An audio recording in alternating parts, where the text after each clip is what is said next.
Mr. Manager, you ready? I get very focused. You ready? Yes, ma'am. Okay.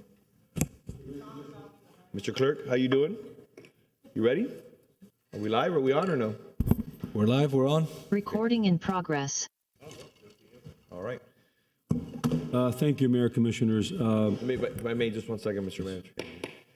Good morning. I'd like to welcome everybody to the Thursday, June 9th, 2022 first budget workshop of the year. Before we get started, I'd like to take care of two points of business that I think are important. First off, I'd like to acknowledge staff, the manager staff. I'd like to acknowledge the staff for their hard work throughout the year as we assemble and we work towards a budget which is inclusive of all the city's needs, the residents' needs, and the business community. But I want to make sure that I say it at every workshop, and I continue to say it. Thank you to staff for your hard work. Without you, without the manager, without the city attorney and city clerk, this city would not run as efficiently as it does, and we're eternally grateful for your commitment to the residents and to the business community. Before we get started and I pass it off to the manager, I'd like to start with a pledge of allegiance. Mr. Clerk, please give us the honor of leading us in the pledge. Please stand, place your right hand over your heart, repeat for me. I pledge allegiance to the flag of the United States of America and to the republic for which it stands, one nation, under God, indivisible, with liberty and justice for all. Thank you very much. Mr. Manager, the floor is yours. Thank you for those comments, Mayor. Staff has spent quite a bit of time preparing this budget. We've looked at every single item, and I believe that we are ready to present today. Our Assistant Director for Finance and Budget, Keith Kleiman, will be presenting now. Thank you.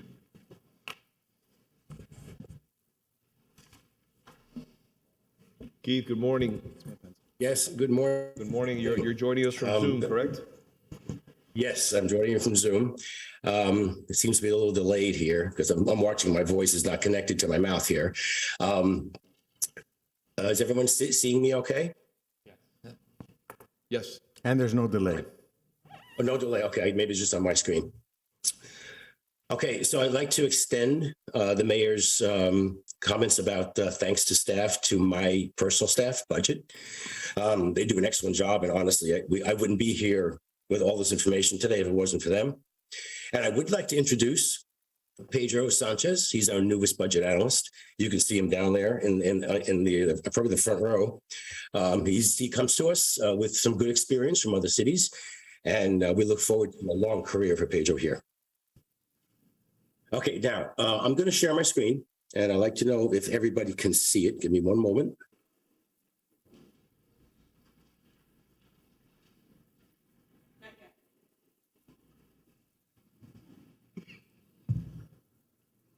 They just made it for me. Can everybody see this? They made it for me. We don't have it. Is that a yes?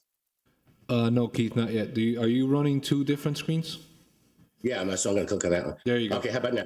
There you go. Okay, now can you read it? Do I need to make it big? I don't know what's happening. No. No. Okay. I have a screen in front of me. Why don't we go by row and column numbers? Yeah, so I'll make it bigger. Hold on. Tell me when you can see it. Anything? A little better. I can see the row numbers. Much better. Much better? Okay, can everybody see it? For the age It's a huge comparison. spreadsheet. Yeah, true. Okay, I'll go with that. Can you read it enough, or should I make it one step bigger? I can make it bigger. I think it's fine. It's good. Fine? Okay. All right. So just want to make sure now, let's see a couple of things just go logistically.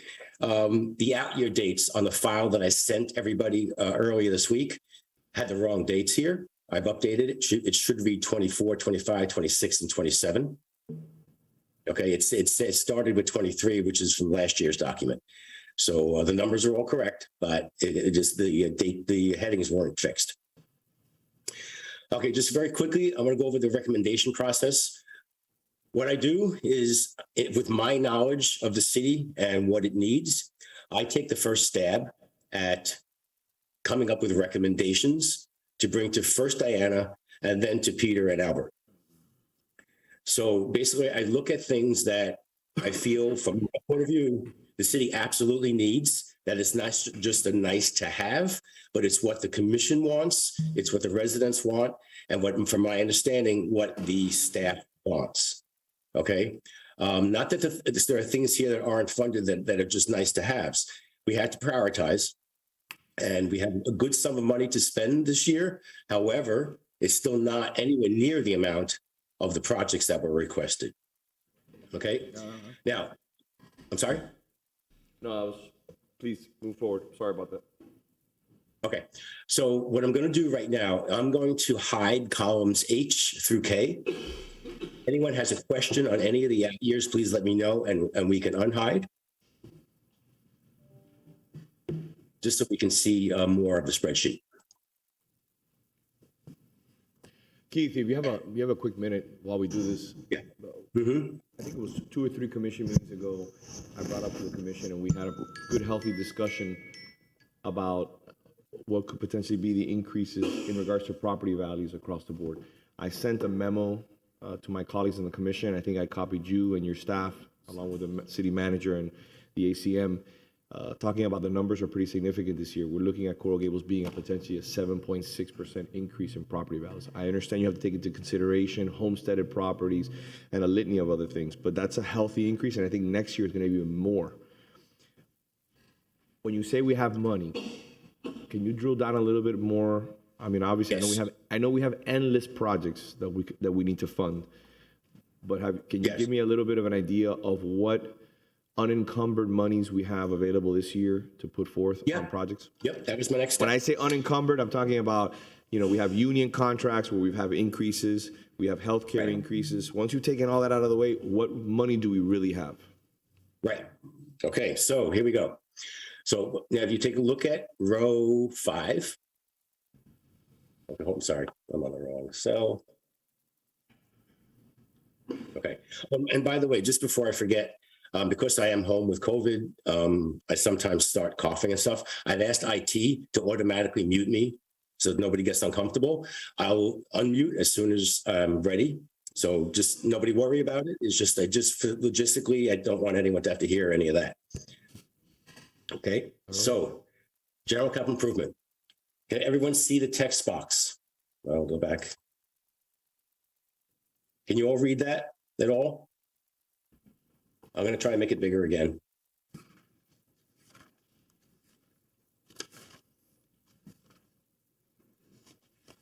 Here we go. Can you read that? Yeah. I will go over. Okay, so let me make it one step bigger, I think, just so everyone can see it.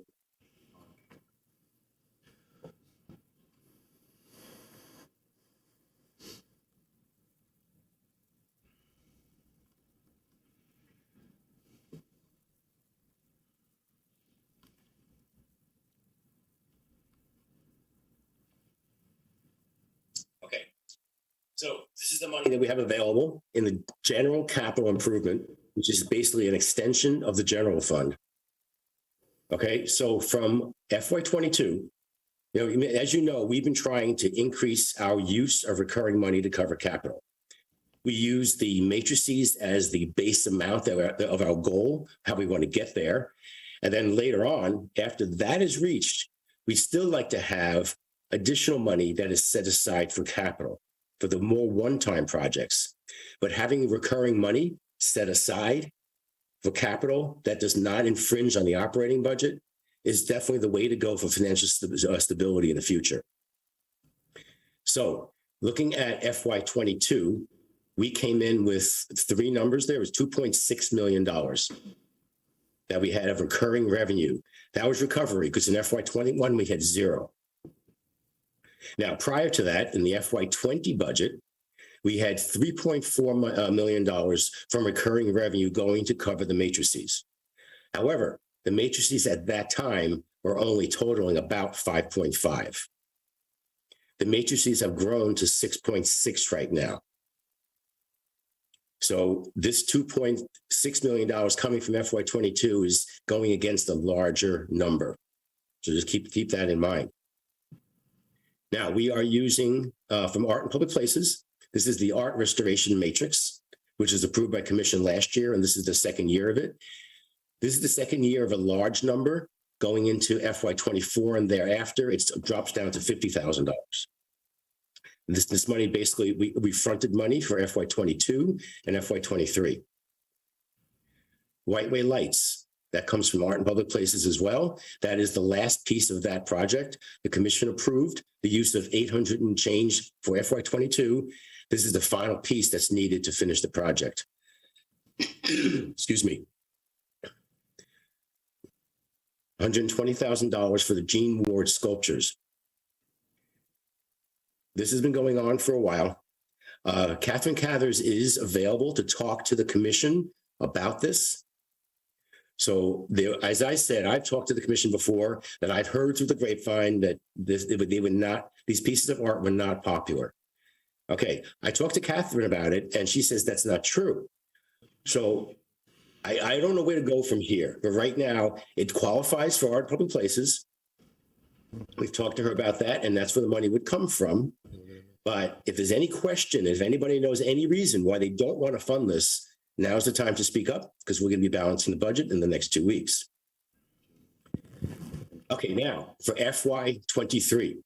Now, this meeting is not about the operating budget at all, but our goal was to start funding additional recurring revenues. So we've increased that from the 2.6 that were coming from FY22. We added $1 million, and then I put together another 200,000. So it's 1.2 million added to that. In addition, we have from the closeout of FY21, we have $7 million of surplus that we collected from the general fund, and that is moving into Fund 310. And that's going to be used for to finish the recurring projects and to do some of the one-timers. Okay, so now all of that, excuse me, totals 11,335,017. Okay, any questions so far? No. Okay, thank you. Okay, next. And if everyone wants to stop me and they just want to go into the projects, by all means, let me know. But just so I can respond to the mayor's request, which is what I was planning on doing. The next is Arpa Redirected. In FY22, we got confirmation from the feds that we were collecting $8.4 or so million for ARPA funds. Now, along with those funds comes the requirement for federal procurement guidelines when we do our procurement. It does make the project more expensive, and there are additional restrictions. Last year, we put $1.7 million or so toward the Venetian pool. This year, there's an additional need of 1.5, because there are very important structural issues that have to be addressed at the Venetian pool and the building. So we are redirecting. And also, one last thing, it's better, and this is Peter's request, to have as few projects that you distribute the money to, because there's that many fewer projects we have to deal with federal guidelines in the procurement. So when I mentioned this to him, he felt it was a very good idea. If we take some of the money that was set aside and allocated for the Firehouse 4, which is now on hold, and move some of that money over to projects that are moving forward at this moment that have to move forward.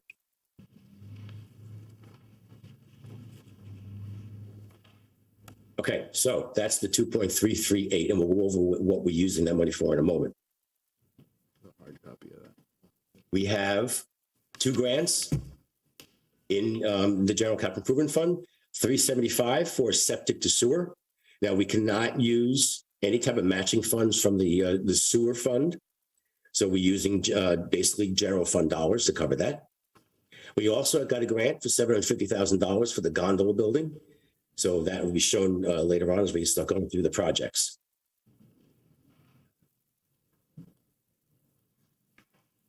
Roadway. We have an available balance of just over $1 million. I think $1.1 million coming from the county and state. And we have fund balance that we're bringing in of $191,000.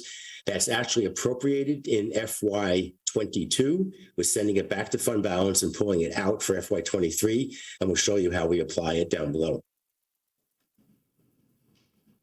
Transportation, we have one-time fund balance. That's the CITT funds of $496,000.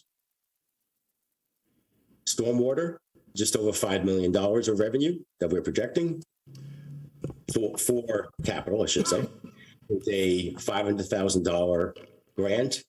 Fred, Sanitary sewer for storm drainage. Keith, I apologize. That's stormwater, not sanitary sewer, stormwater. Go ahead. Keith, 1 second. sorry? I apologize. Yeah. Going back to the Yes, ma'am. CITT, the transportation funding, can you give me an Yeah. idea?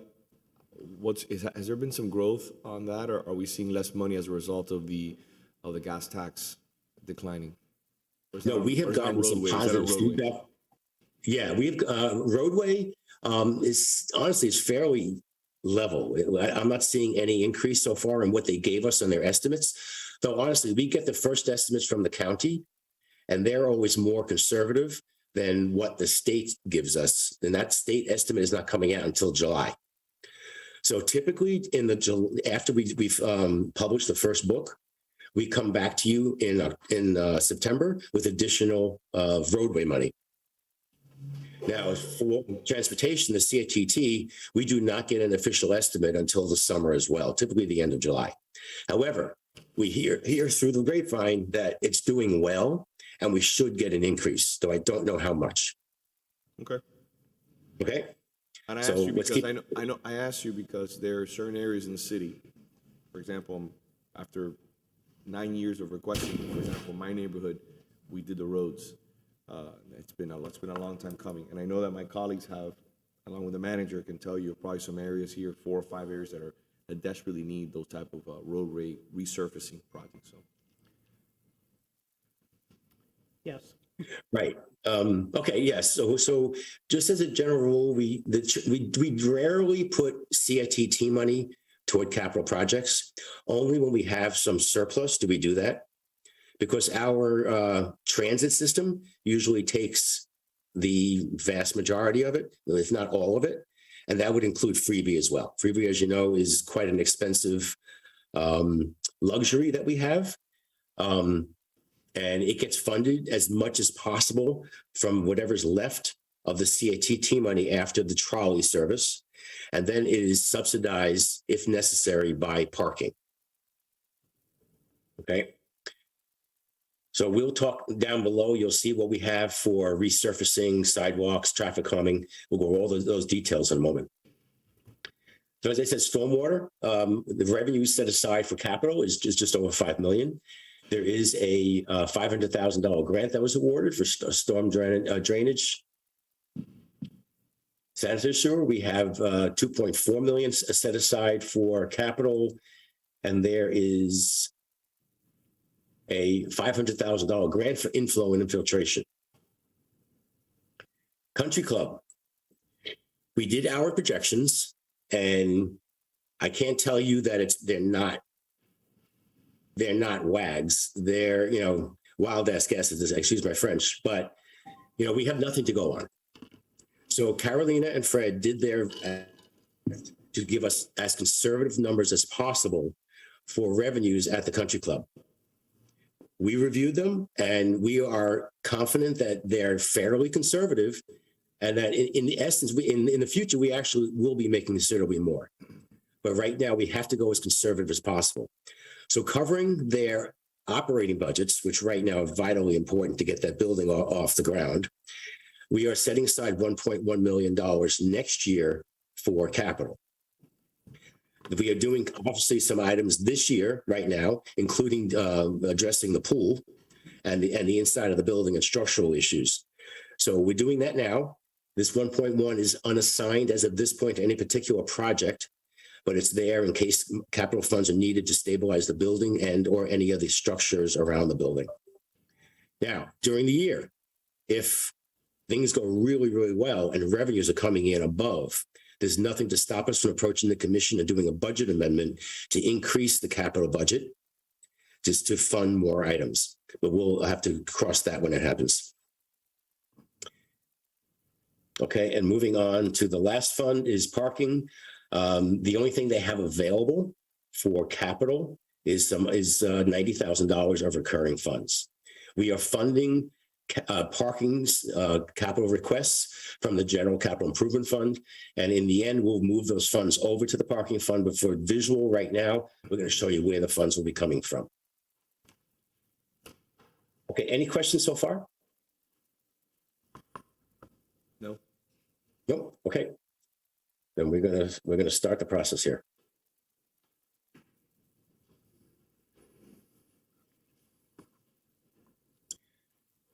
Okay, let's start at the top. Now, I just want to let everybody know that the recommendations that are being presented today are for the projects that we felt needed to be funded. It doesn't mean that the ones that weren't funded were not necessarily needed, but we felt it didn't rise to the priority level that the ones we are funding are. Okay, we've tried to take into consideration, once again, what the commission wants, what administration wants, and what the staff wants. And we've done our best to put that together. This is not set in stone. So if anyone on the dais feels that there's a change that should be made, please stop me in the middle of this, and this can be a working session to make adjustments. Okay, IT, they're going to go to the matrices first. The network infrastructure matrix is IT. I've spoken to you several times about how important I feel that is as to the city's safety. So we are funding that in full for the request. The request is almost 1.8. We're funding that amount. Citywide elevator replacement matrix, we're funding that at 251. The roof replacement matrix, we're funding that at 542. HVAC at 590. The parks matrix, everybody wants this. We're funding that at 1.9. And once again, keep in mind, this is not for enhancement. This is for replacement. The fire equipment matrix at $204,000. The police equipment replacement matrix right now is limited to rifles. We will be expanding this to include the cameras as well, either this one or the one below, which is the radio system. We haven't decided which one we're going to put it in, and we'll change the name of the matrix as well. 683 is for the radio system. That replaces all the radios citywide. The engines and fountains. This one does suffer, not necessarily in the structures that they are right now. It's the least priority for us of anything right now because they were just over the last 10 years restored. So we are putting 75,000 towards it. We really want to start a pot going for this so that, let's say 10 years from now, if it comes again that we need to refurbish the entrances, the money will be there and available. But it is unfortunately right now one of our lower priorities as the matrices go. The public art restoration matrix, as I said earlier, this is coming from Art and Public Places. It is the second of 2 years of large funding. Next year, this drops down to $50,000 per year. So, and this will help maintain the art, not on an annual operating basis, but for capital where restorations are necessary. Keith, Okay.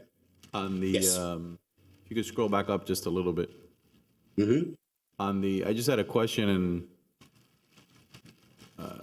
on the police equipment replacement matrix. I'm sorry, Right. on the radio system replacement matrix. Okay. That is the entire, we're replacing the entire radio system at one time, I assume? No. Oh my God. That to replace it at one time, you're probably talking now, it's got to be $8 or $9 or $10 million. Wow, No, okay. this is to replace them on schedule because Gotcha. there's a certain age that they have to be replaced. So that's what this is for. We replaced the entire system. Diana, correct me if I'm wrong, is 6 years ago at least. We took out a loan for it because it was a large sum of money. We replaced it at one large level because we had to go to a new system of radios. And now this money is set aside for replacing them on time. Okay. Anything else? Okay. Let's move on. So I'm going to go over just the projects that we funded Or if I have something that we did not fund that I know is of importance to the commission or anyone else, I'll mention why we weren't able to fund it. But the first item in these recurring projects would be the ADA remediation. The request is $200,000. We are suggesting a funding of $100,000 because we do have a prior year available of $416,000. It is not to belittle this in any which way, but what we try to do is not necessarily fund a project where there is a good amount of recurring, because we just don't have the luxury all the time of having, if there's a large prior year balance and there's nothing committed at that point, we're trying to do our best to just, give some funding, but not necessarily everything. And a prime example of that, and I forgot to mention that, if we go up to the row 11 or number 11, which is the improvements in city parking lots, garages, it's really the garage matrix. This name is not correct. The request is 238. I'm sorry, 513. I already spoke to Kevin Kinney. He's okay with not funding it. We have prior year available of 665, and that will be sufficient for FY23, because the project that is being considered right now is less than that. So they'll have enough funds available to handle the project for FY23. Okay, so we're at this point, we're doing our best to fund what we can. So that's why with the ADA, we're doing $100,000 instead of the $200,000, because it'll bring the available balance to $517,000. Keith, I'm looking at the printed copy that I have here, and depending on which way you want to look at it, it's item 13 or row 21. Right. And you're showing on column N 100,000, right? Yes, on your I don't think I had anything on yours. Yeah, on the one I'm looking at, there's nothing. Right. Yeah. So I'm sorry. I apologize. I should have said this before. This what I'm looking at now is updated up until this morning. Okay. This was, excuse me, Keith. Yeah, Excuse me. I had printed out the copy that you had sent out this morning to all of us, saying this was the one that was going to be. Yes, this was the And last. so I guess there has been a change since that one to the one that I printed. Yeah, I did it at the last moment. All right. So we had up in row 6 on the general capital improvement, we had 100,739 is available as of the document that was sent out last night to the to email us for the website. And this morning I chose to put 100,000 toward ADA. Okay. So that it changed. So that's just for clarification purposes. Anytime we have an ongoing project of some other nature, we're doing ADA compliance. Remediation is for something already existing, already built, right? I guess Raquel can actually answer that question probably better than I can. Right now, this is for any type of capital. I'm sorry? Well, whenever we do a renovation that affects ADA, we take care of ADA. Yes, it's Right. Yeah, so it doesn't touch this 100,000. It's 100,000 separate and apart. It's separate. It's separate. Right. Okay. So moving on, the citywide environmental remediation. This is something that the manager has wanted to start moving on. We need to take action. Keith, sorry. And this doesn't, I don't necessarily need an answer on every item now, and maybe it's there and I'm just not seeing it. Take ADA remediation as an example that we just discussed. You're telling me there's 416 already there from recurring projects, and you're budgeting an additional 100. So you're putting it at 516. So you're putting it at 516. There's 416 available of prior year. It's cash that is not assigned to anything. So then your budget would then you by adding the 100, you're at 516. Yes. Okay. Do we have somewhere on here taking ADA remediation as an example?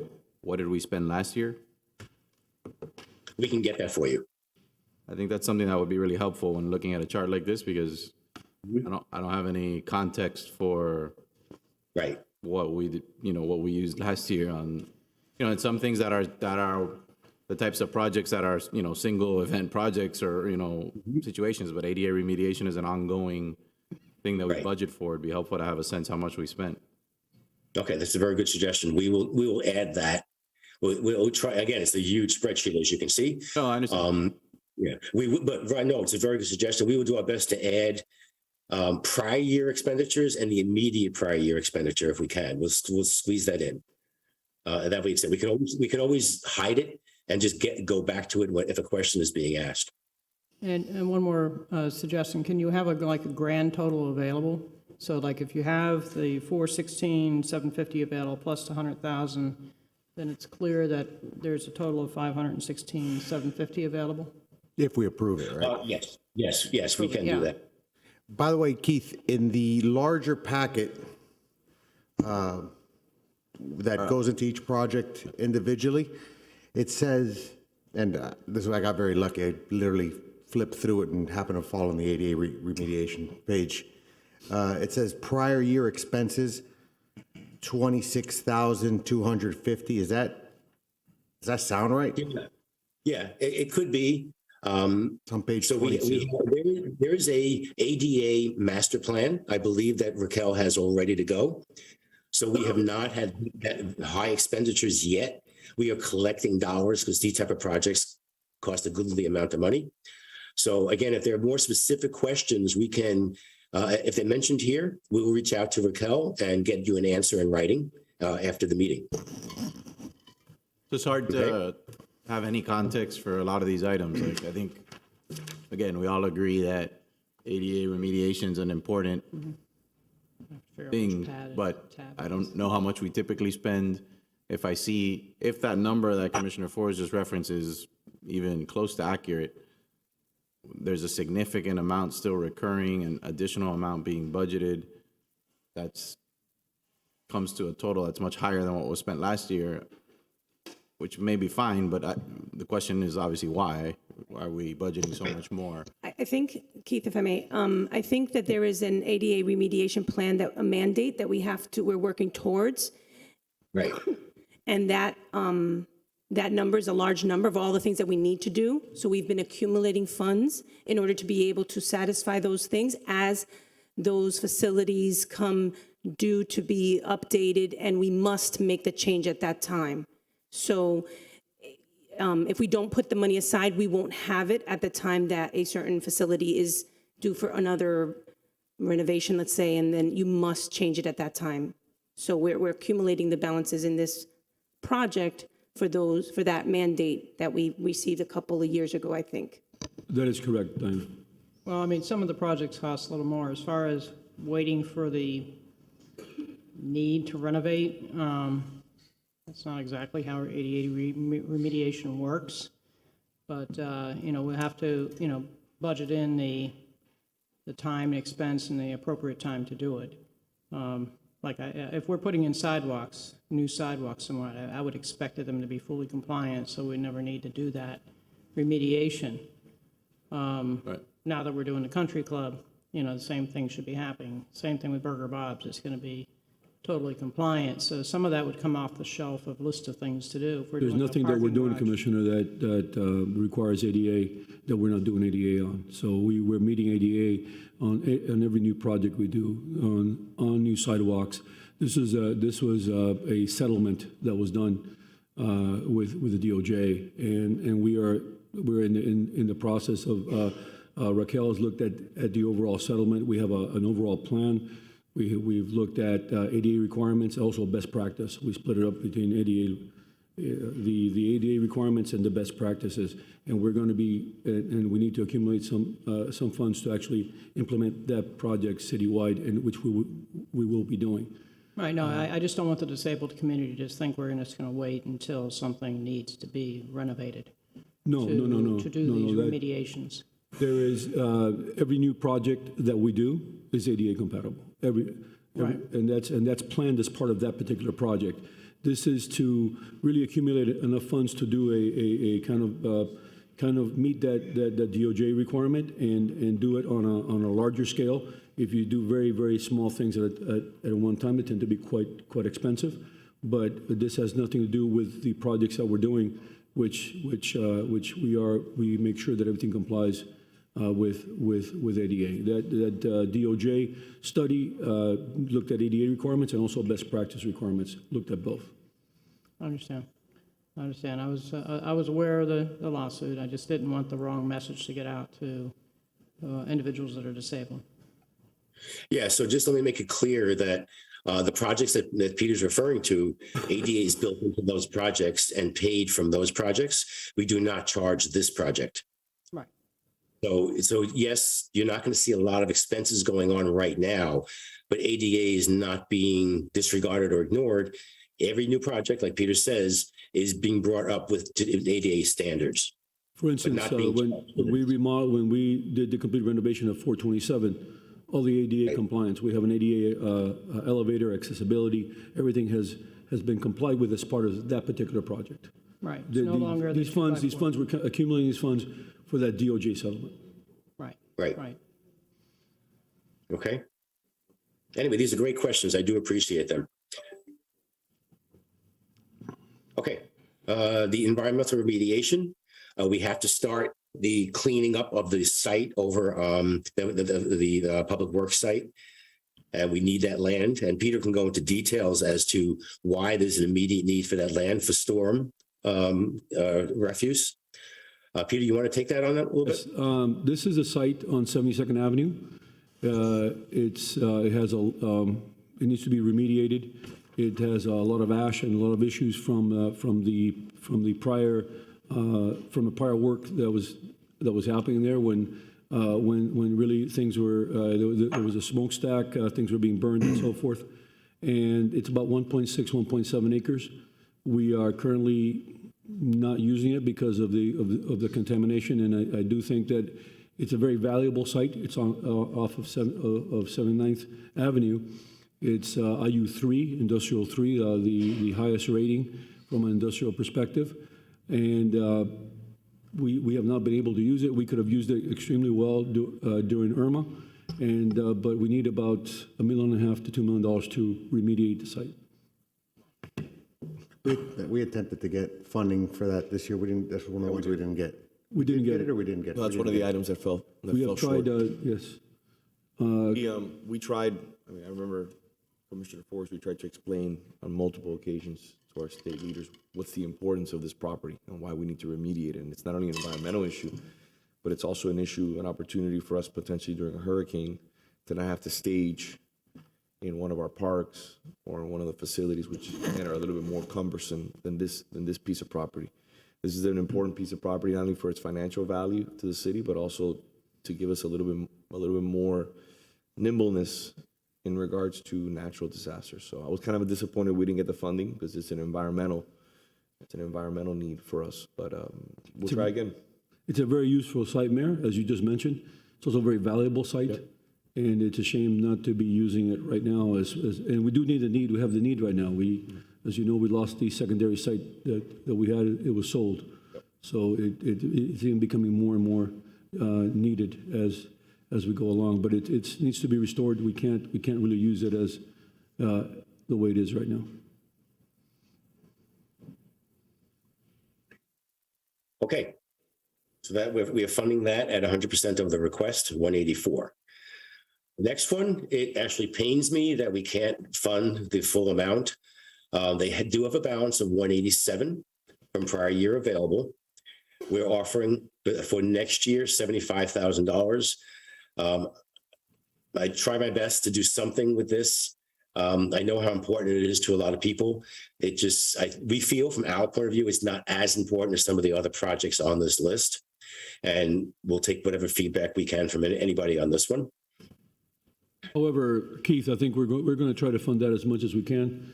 And Mayor, right. as the equipment becomes obsolete, we're certainly going to be replacing it with high energy efficient equipment. So we need to really look at that to see where that break even is, and we'll try to work with that as close as possible. But we really need to look at that closely.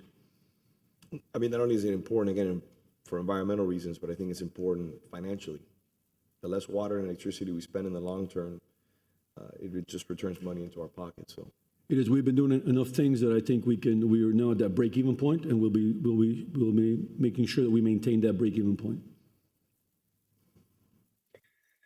Okay, the next item, the installation of multi-space pay stations. The request is 150, and we're doing 150. We have to keep this project going. The Miracle Mile Giralda Paver Maintenance Program. The request is 250. We are offering up 250. Let's, I'm going to take an opportunity to discuss that very quickly. And I want my colleagues, if you could keep tabs on this. The manager and his team have gone to the downtown and have corrected the issues that we have with our crossing sections on Miracle Mile. They're still in pavers. They require extensive maintenance. I think they're beautiful. I think they offer significant traffic calming in regards to Miracle Mile. As you can see, if we're having to spend $250,000 a year, and a large portion of that is going to the street crossings that are in pavers, I'll reiterate it again, I'm more than willing, if this doesn't work out this time, to transition just to asphalt. I know it takes away from the project, but I think that we're spending way too much money on a yearly basis, and that money can be used for something else, like sidewalks, could potentially be used for other projects in regards to historic preservation, in regards to new buildings that need to be accomplished here. So I want to put it out there again that I'm going to keep that on my radar. I know we're trying a new idea to see if it finally sticks and we don't have the issues that we've had before, but that's a lot of money. And number two, when those pavers aren't fixed, it's a massive eyesore and a liability for the city. My opinion.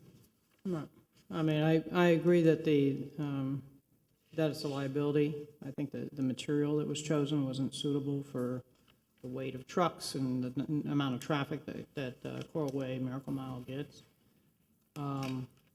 Cement pavers are much more durable. It's something we can think of for the future. And the pavers don't necessarily have to go in the crosswalk. They can go on either side or in an area before to kind of create a nice appearance. If you want to make strips along either side of the crosswalk and do something more solid and smooth all the way across, whether it be cement or asphalt. I will say that one thing, that it will, if we remove all those crosswalks and put asphalt, it's certainly going to be a different look for Miracle Mile. I know. Oh, yeah. I know, and listen, no one's denying that, but I think that staff is spending a lot of time coordinating these projects, and during the time that these crosswalks are in poor condition. I mean, I've been there when I've had to help somebody across those crosswalks, or I've picked somebody off the ground because they've fallen on those crosswalks. And not only that, it's just an eyesore, in my opinion. It's not emblematic of the city beautiful, and I think that I'd rather have something maybe not as pretty, but is a lot more efficient, or maybe we transition to a different paver, something that is still a paver, still offers that traffic calming, but maybe it's a more sturdy, something that's a better opportunity in regards to what we're trying to accomplish there. During the pandemic, we did have some supply issues. Those have been overcome. So now we're able to actually maintain it better because of the supply chain issues that have been overcome. However, we just have to, I guess, it's a big change. It would be a big change from an aesthetic perspective, as you know, Mayor. But I think that we have to listen, and I agree with you. I want to keep them, but if we can't get this right this time, I'm just giving everybody a heads up. I'm moving in a different direction. I need staff to concentrate, which they're doing a great job on so many other projects. We just can't have, a $200,000, $250,000 cost and staff doing project management on this when, I know for a fact that you have your plates full and you're getting phone calls and emails from the commissioners and saying, hey, listen, I'm getting calls from residents, I'm getting calls from business owners, this is an issue. So I'm just trying to try to balance the beauty, the aesthetic nature with ways that we can be a little bit more, in my opinion, responsible financially, and also avoid lawsuits. Because there's a lot of people out there that are looking for communities like ours to take advantage of.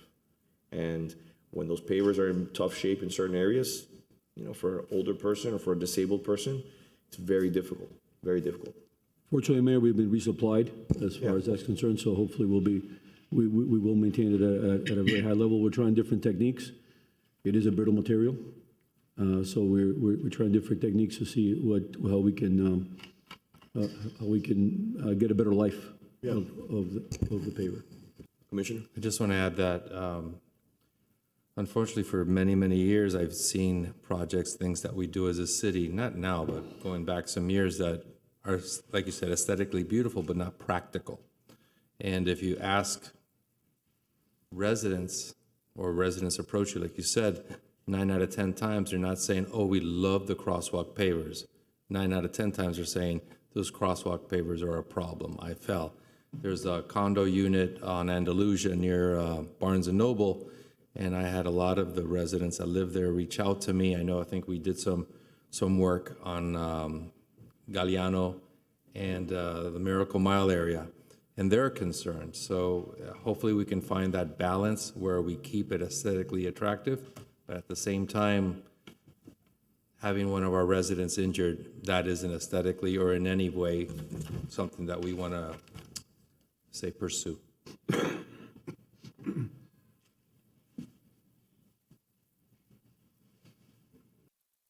Keith? Everyone ready? Okay. So just keep in mind that the 250 is not just for crosswalks, it's for the sidewalks as well on Miracle Mile and Giralda. So this could be reduced, but not eliminated if we went to either asphalt or concrete pavers.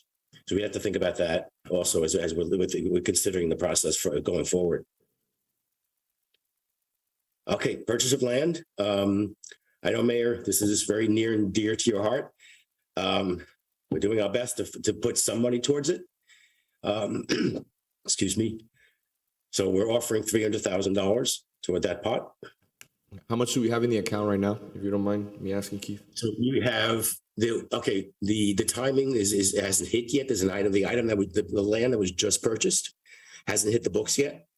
So right now your pot is showing $3.9 million. That's a mixture of impact fees and city money.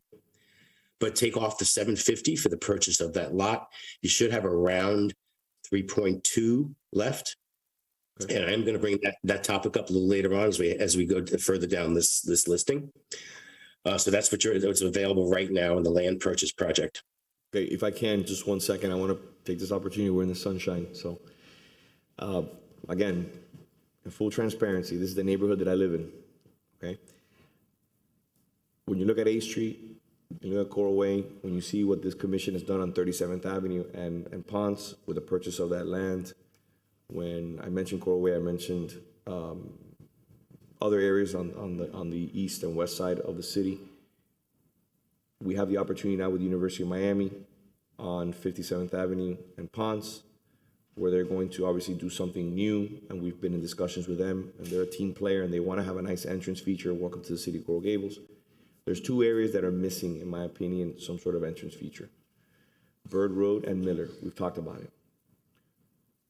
I would like, Mr. Manager, through your office, to have Zeta and her team reach out to the homeowners on the corners of Bird Road, see if we can negotiate with one of them for that purchase. I know one of them is a rental property, which has been a nuisance for probably the last 1.5 years. It's rented, and we missed out on that property. But I would love nothing more than to be able to have a serious discussion with that owner and see if they're willing to sell. That's number 1. Number 2, I think that on Miller, there's the same option. Maybe we can have a conversation on potentially doing some sort of an entrance feature there. I think more important than anything is really Bird Road, in my opinion. I think we want to try to slow things down. And also, we forget to mention, as part of our rink for cameras and for security, I think that was a hole in the donut from what I've heard from our IT staff and from the police in regards to our camera system.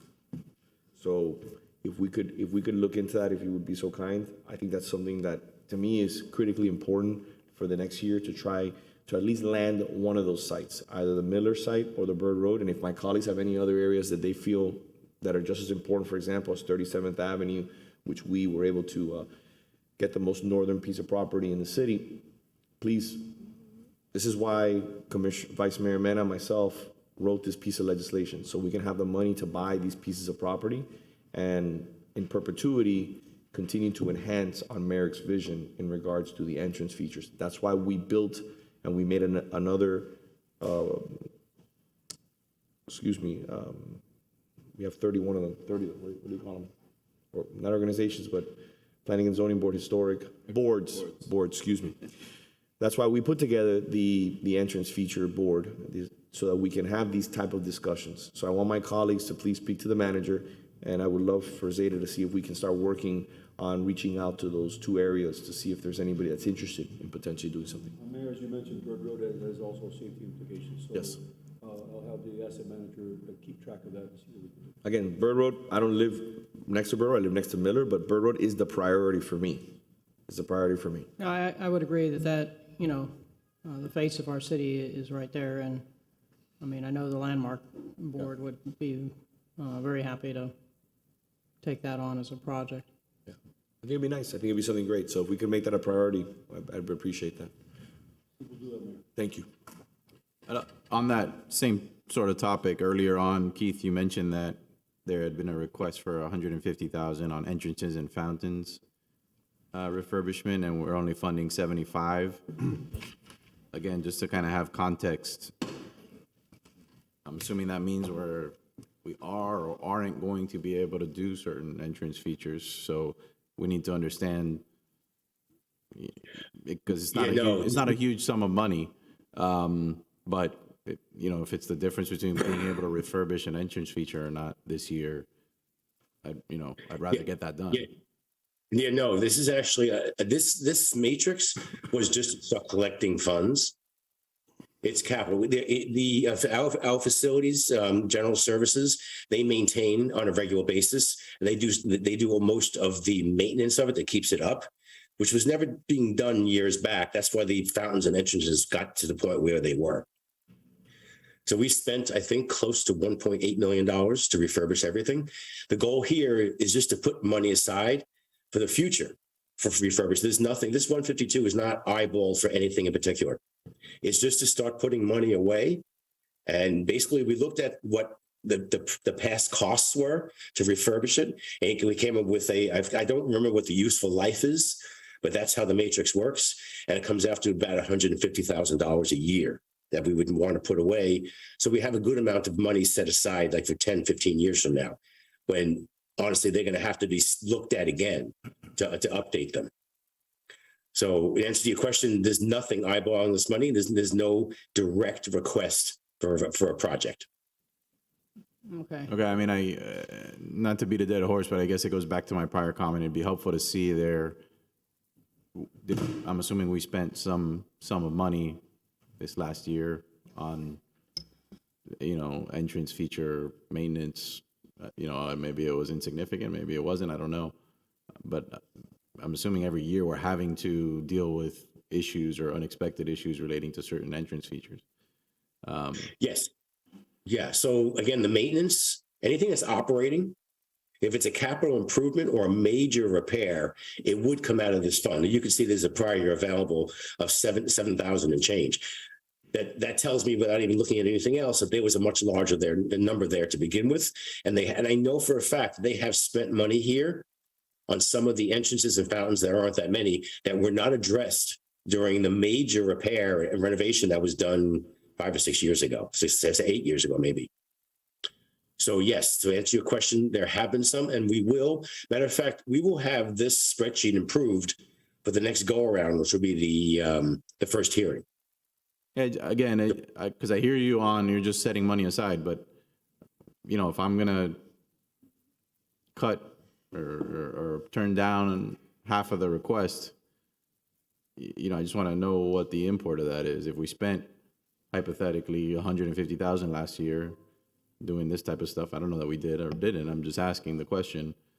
I don't want to shortchange us on that and then find out later that we haven't been able to deal with an issue because we didn't budget for it. Yeah, okay, and absolutely not. We have not had any issues where we have not addressed an issue. Okay, before this, absolutely, there were issues. Before we started doing the matrices, going back 5 or 6 years, we had consistent issues of not having enough capital to cover. That's the goal of these matrices. But I can tell you honestly, there's not been an issue. We had money here, and obviously some of it has been spent, and we will get that information onto the spreadsheet. So for future meetings, we'll have it available. Okay. So I just got a subset question. Some people have asked, you know, where in this matrix does the water tower fit?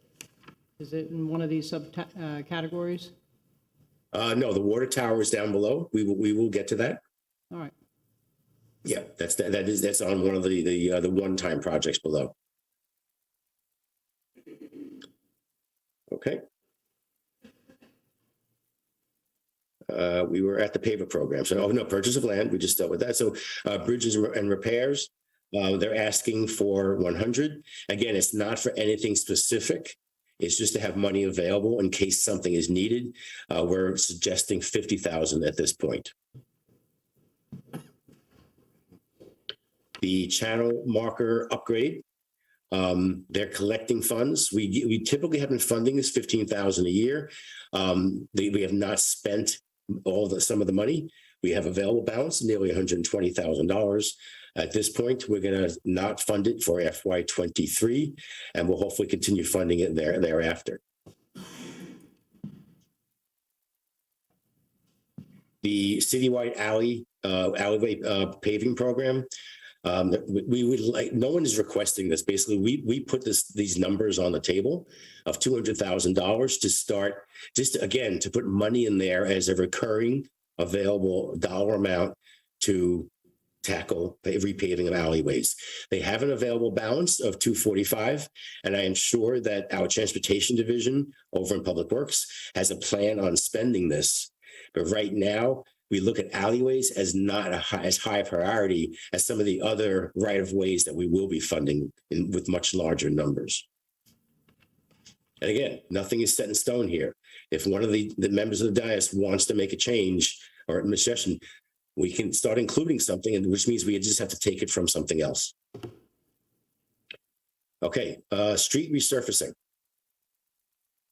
Okay, the request is 500,000. We are funding 500,000. Traffic calming. We have a request of 1,465,000. We are funding $1 million from roadway. Okay, yes, we are falling short by the 465,000. But right now, this is all we can afford to do for that project. Keith, just taking an opportunity here with my colleagues, just Yeah. to think about this. I'll put this in your brain and tell me what you think in the next meeting. I want to see this number much higher than what it is. So we need to figure out what's important. Like, for example, land is critically important.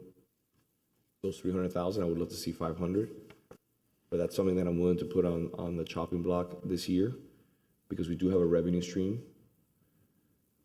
I would take that money out if we could increase traffic calming. So I'm asking my colleagues to help me with this. Look at items and projects that are important to them and see how we can, I'm not asking you to eliminate them, but I'm asking them to please talk to the manager and see how we could potentially reduce those items and to increase traffic calming. I think one of the calls that we get, and all my colleagues on the commission, I hope you agree with me. I know we can't speak as a matter of sunshine, but we don't stop getting calls about traffic calming. And we lowered the speed limit. We're trying to make the city as safe as possible, but we have to be honest with ourselves. We are in the middle of Miami-Dade County, and everybody's trying to avoid main thoroughfares to get from point A to point B as quickly as possible. Our transportation system, I sit on the TPO, I shouldn't be saying this, is inadequate to provide the necessary transportation to get from point A to point B without having to get into a car. So traffic is only going to get worse. There's hundreds of people moving into the state of Florida every single day, and many of them are coming to South Florida. And as you can see what's happening in South and Central America, more people will be coming to South Florida if certain things happen that we're hoping don't happen.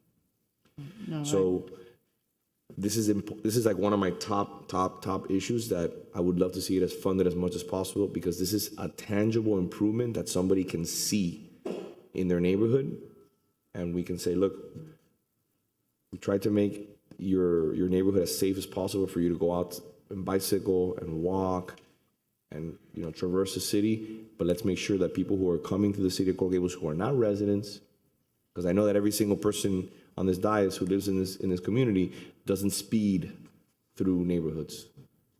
because they understand that's not appropriate. But there's people who come into our city and just need to get to work or need to get to my city, Miami, or to another municipality, and they're literally gunning it down Alhambra. I've seen cars going 80, 90 miles an hour down Alhambra. I've seen accidents happen. I've even sent you videos that have been caught on the Ring doorbell. So the only way to ensure compliance is by having traffic calming. We can't have a police officer on every single corner.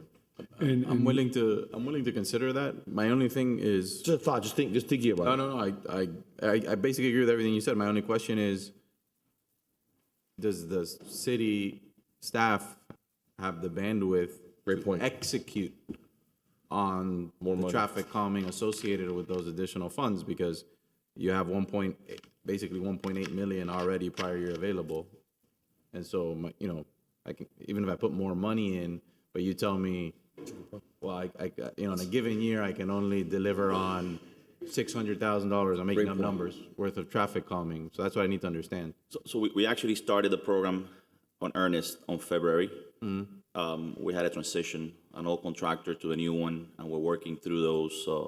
Hermes, but if I may add, just want to make sure I have the right information. We went from having one subcontractor to having two, correct? We have two pre-qualified, or we're working on getting another one qualified? We have two pre-qualified. We're having some issues related to the whole Supply cost chains, escalation, labor, and supply chain, and that has actually slowed us down. We wanted to start last year, started on February, so we're struggling through that right now. But our goal is within the next few months, just hit it in earnest. But there's a few. I just want to be careful. I get your point, and I know Right. the program started in February, but we've been doing a lot of traffic calming in various areas of the cities before that. Correct. We had the early projects, kind of pilots in a few areas, Right. and some were done like 3 years ago. We finished some of them last year. Right. But the citywide program that we put together, it really just started on February. We started hitting the easy stuff, the tables and the speed cushions. Eventually, we're gonna get into the things that are a little more expensive, some race intersections and traffic circles. So that's when you're gonna see a lot of that money being spent. I have some follow-up questions. The first one is, we have some proffers that came in from developers to install certain traffic calming features. Is that $1 million figure that's being set aside include those dollars, or are those over and above? No, Commissioner, those are not included in the $1 million. Okay. That's above that number. And then the other thing that we have to consider, so we don't install them and just tear them out, is, prioritizing, unfortunately, the areas that already have sewer.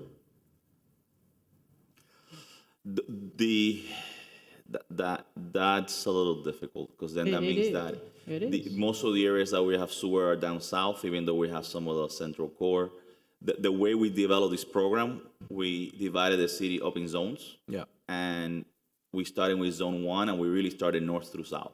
And that's the way that program was developed. Thank you. But I mean, it doesn't make sense to dig up the street twice. It doesn't make sense to install these things and then dig them up the next year. I don't know when, we don't have a date or a funding when we're gonna start doing sewer. That could be a year down the line, that could be 10 years down the line. Okay, here's a simple solution. And when they came in and poured my sidewalks, I did it too. Put a pipe down there before you build on top, and then connect to it later. That's not gonna work, because we don't know the slope, we don't know where it's going, where is it gonna connect it to, what are the potential conflicts down the line, the sewer comes at different depth. I just also don't not see funded, how. right? No, I mean, that's not not funded, something but that I'm- was. But if you put a pipe in, you can connect to it later. I mean, I would love to do so we're all gonna that, have that study done. but we don't have funds for that. The thing about putting a pipe is at what elevation do I put it? Right. And it's not just the elevation that I put it there, sewer's gravity. I may need to take that pipe half a mile downstream where I have a conflict. Do I need to put it lower? Do I need to put it higher? I understand that Right. problem, but I do also have a lot of problem wasting money.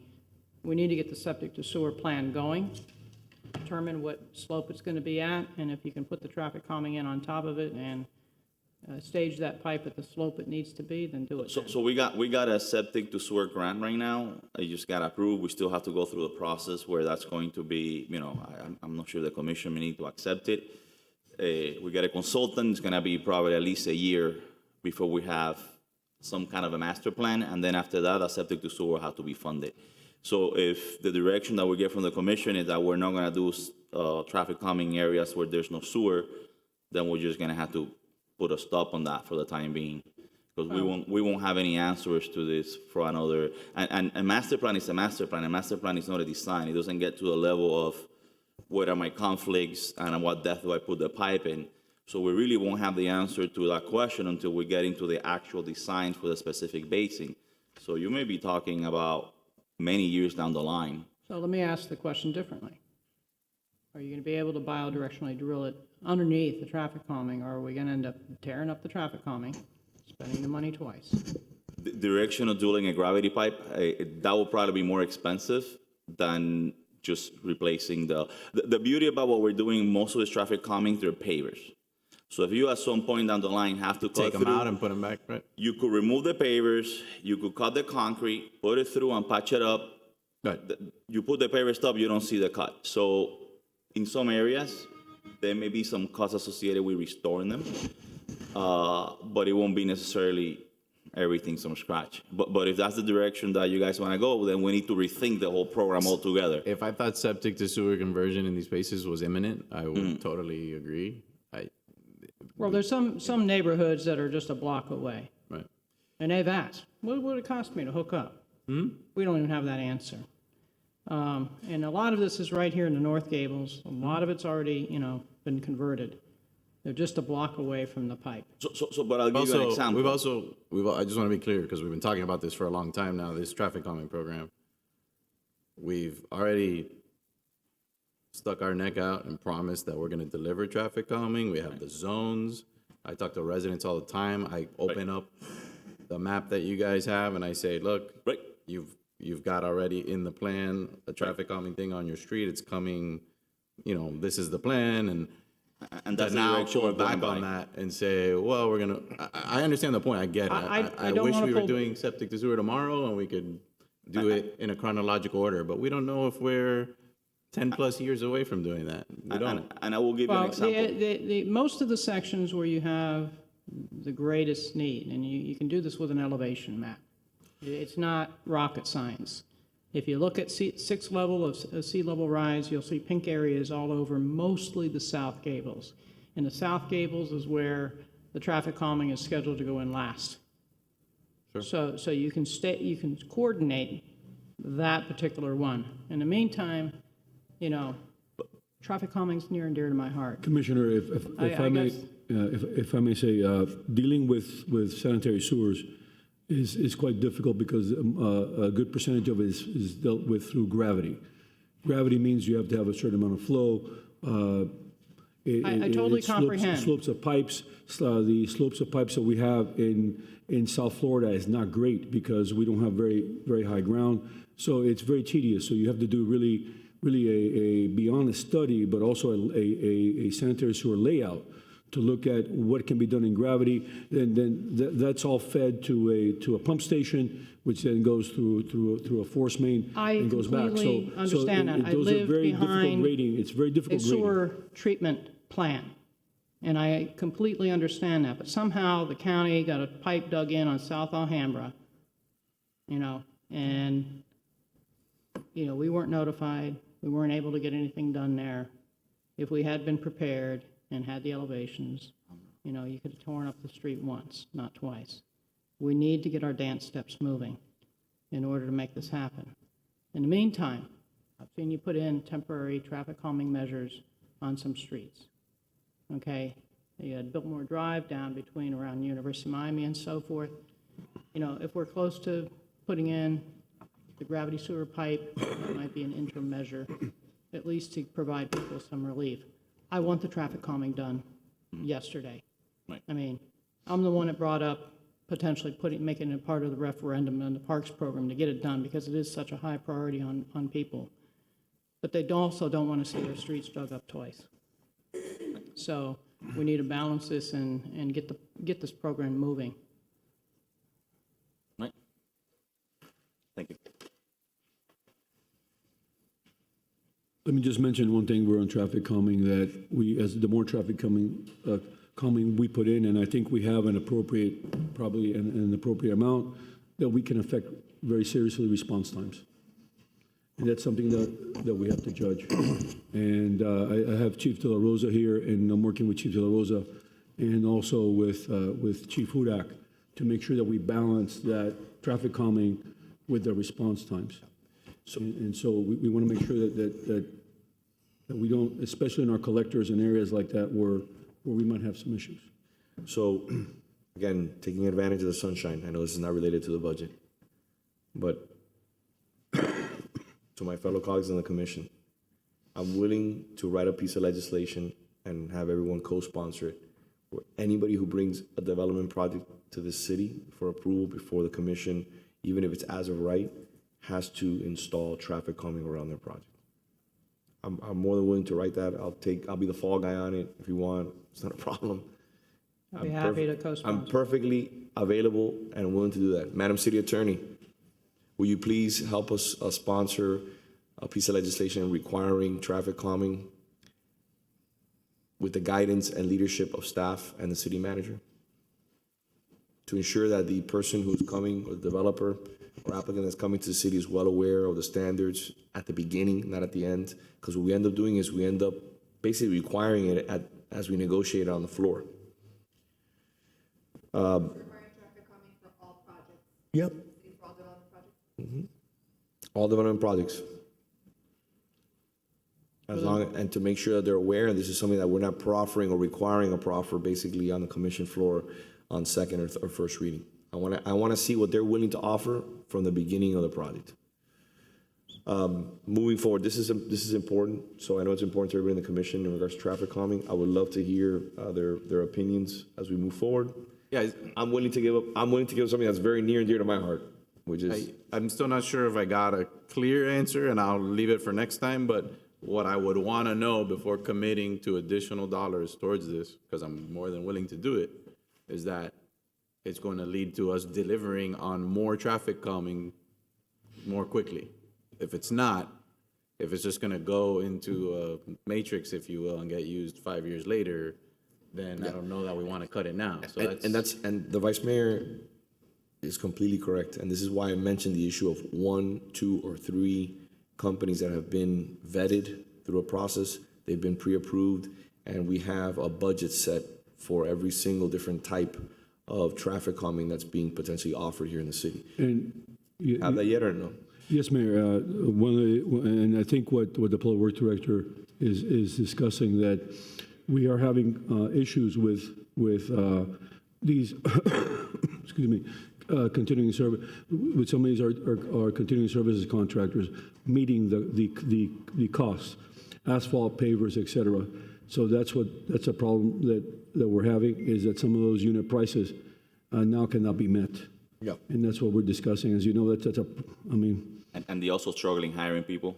But yes, we definitely want to, our expectation is to wrap that up and move that project. we may have to go back and relook at those 3 contracts again if we're going to continue this time. And I think of course, it being construction, you know exactly what's going on. I'll give you an example. I don't have concrete to pour in one of my jobs till July. So I have a dozen projects and I can't pour concrete till July. That's just unsustainable. It's unsustainable. So I need you to answer, please, through the manager, the vice mayor's comments, because they're the same comments I have. So under normal conditions, I will say, yes, we can. You know, the market now with these issues that we're having, it's shifting. So listen, if there's a slight delay because of, you know, certain conditions that arise, I understand that. But conceptually, I want to understand, with the current budget dollars you have, you plan on delivering the following next year for traffic calming. If you had more dollars next year, you would be able to deliver these additional things or not. We can work on that for you. That's what I want to understand, because otherwise I don't want to, of course, take money away from something else if for something that we sit cannot. there. Makes sense. That's all. I think we're all on the same page on that, so. Vice Mayor, the only thing I want to say is there's a lot of intangibles that are out of our control in this work. If by the end of the year comes and you're like, listen, this one got delayed because of whatever, I understand that. It's not meant to be Understood. a binding thing, but we need to understand what we're getting for reprioritizing. No, understood.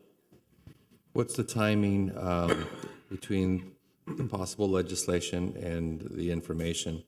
'Cause I know in the summer we have fewer commission meetings and don't want to lose Well, time. that goes through the budgeting process, but we can work, we can take a look at the next few weeks. That's not a, And we understand the importance of traffic calming. Yeah. We're just trying to work this out because there seems to be an issue, a stumbling block because of supply chain issues and construction. Construction has been hit hard by this.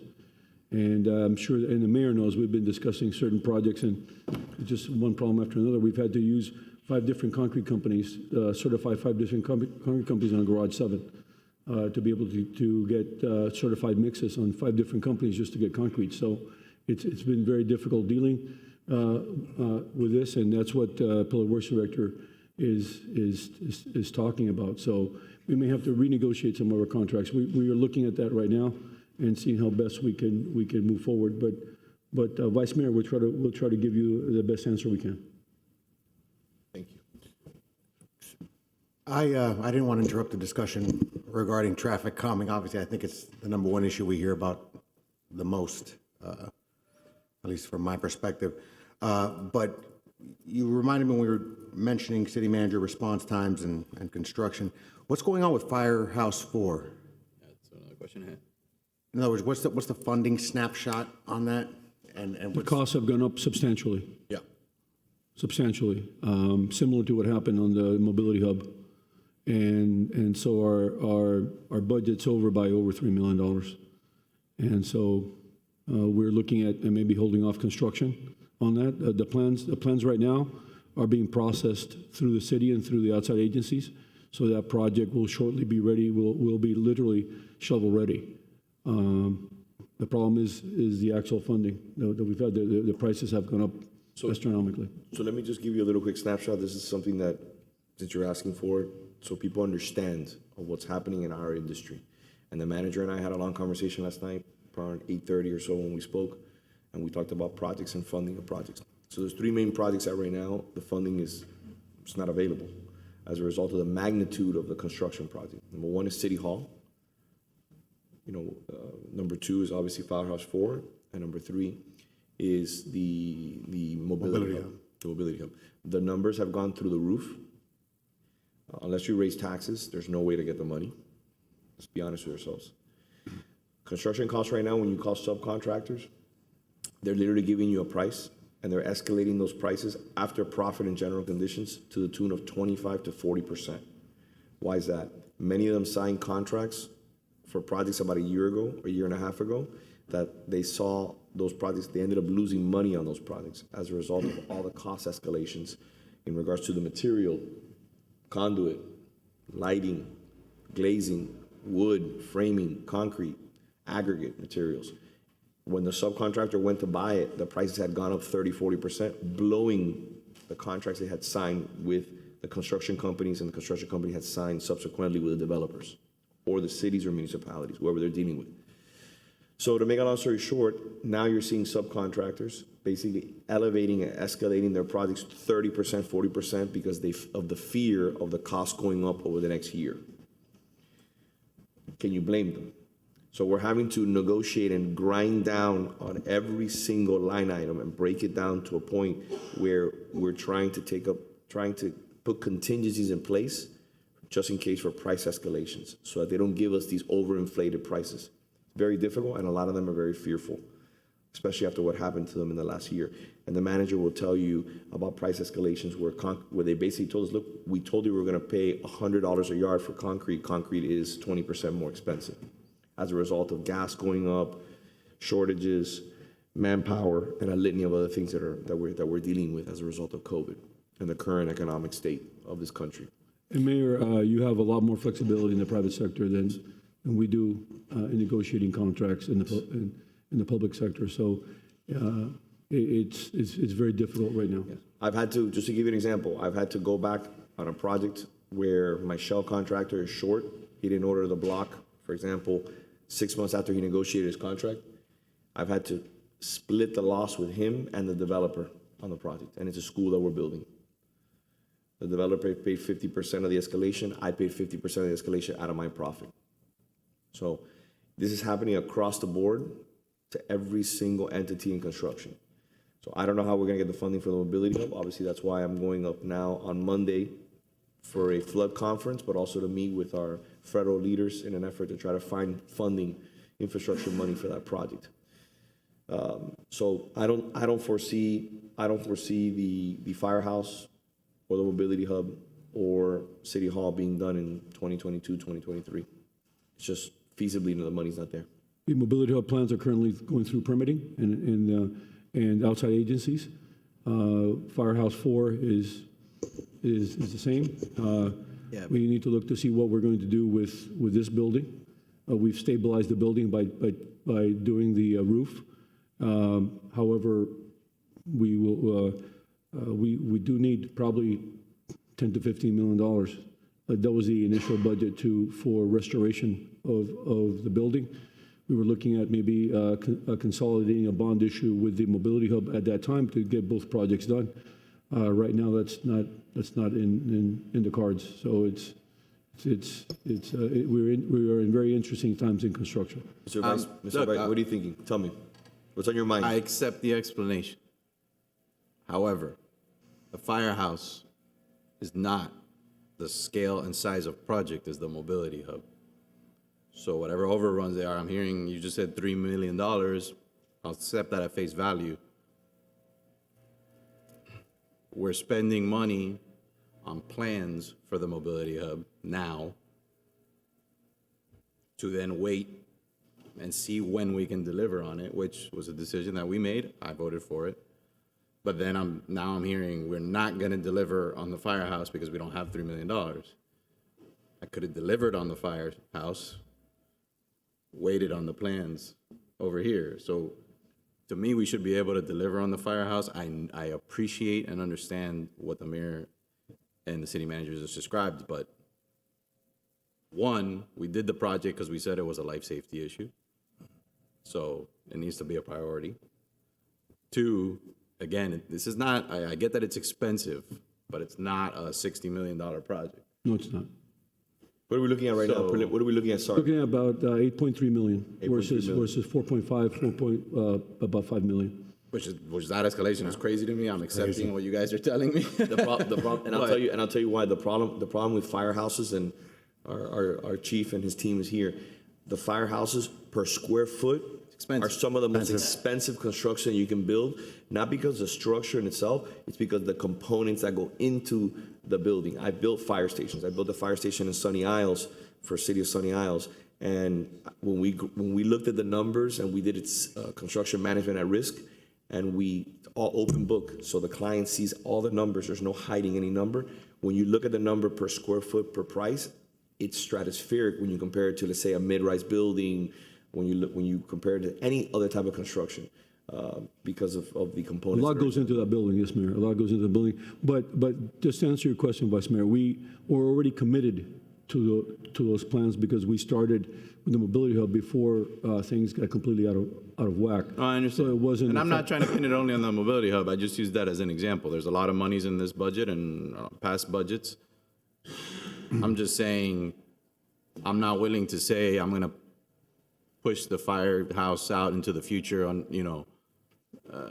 indefinitely. But that's why we're having that's why we're having this discussion and we're taking advantage of it. Right. And listen, by listening to you a few moments, I said, okay, I'm gonna go advocate for the mobility hub. So I'm working on that and see if we can get some federal funding for that. If we're gonna embark, for example, we have to be honest with ourselves and we have to say, okay, look, we've done a lot for historic preservation on certain issues. We can't do City Hall right now. Right. We're going to actually help City Hall. We did the roof, we sealed the building, and now all the employees that are working in City Hall are going to be moving to 427, and I think that's going to provide a lot of relief to the building. So we'll plan for City Hall in the near future. But the issue, I agree with you, the fire station is a critical component. That's why we did it, like you said, as a life safety issue. Our response times could be better in that area. We want to improve on that. So then we need to figure out how we tighten our belt on this budget and what gets done and what doesn't get done. And if that means, so we talked about traffic calming as a priority. We talked about the fire station as a priority.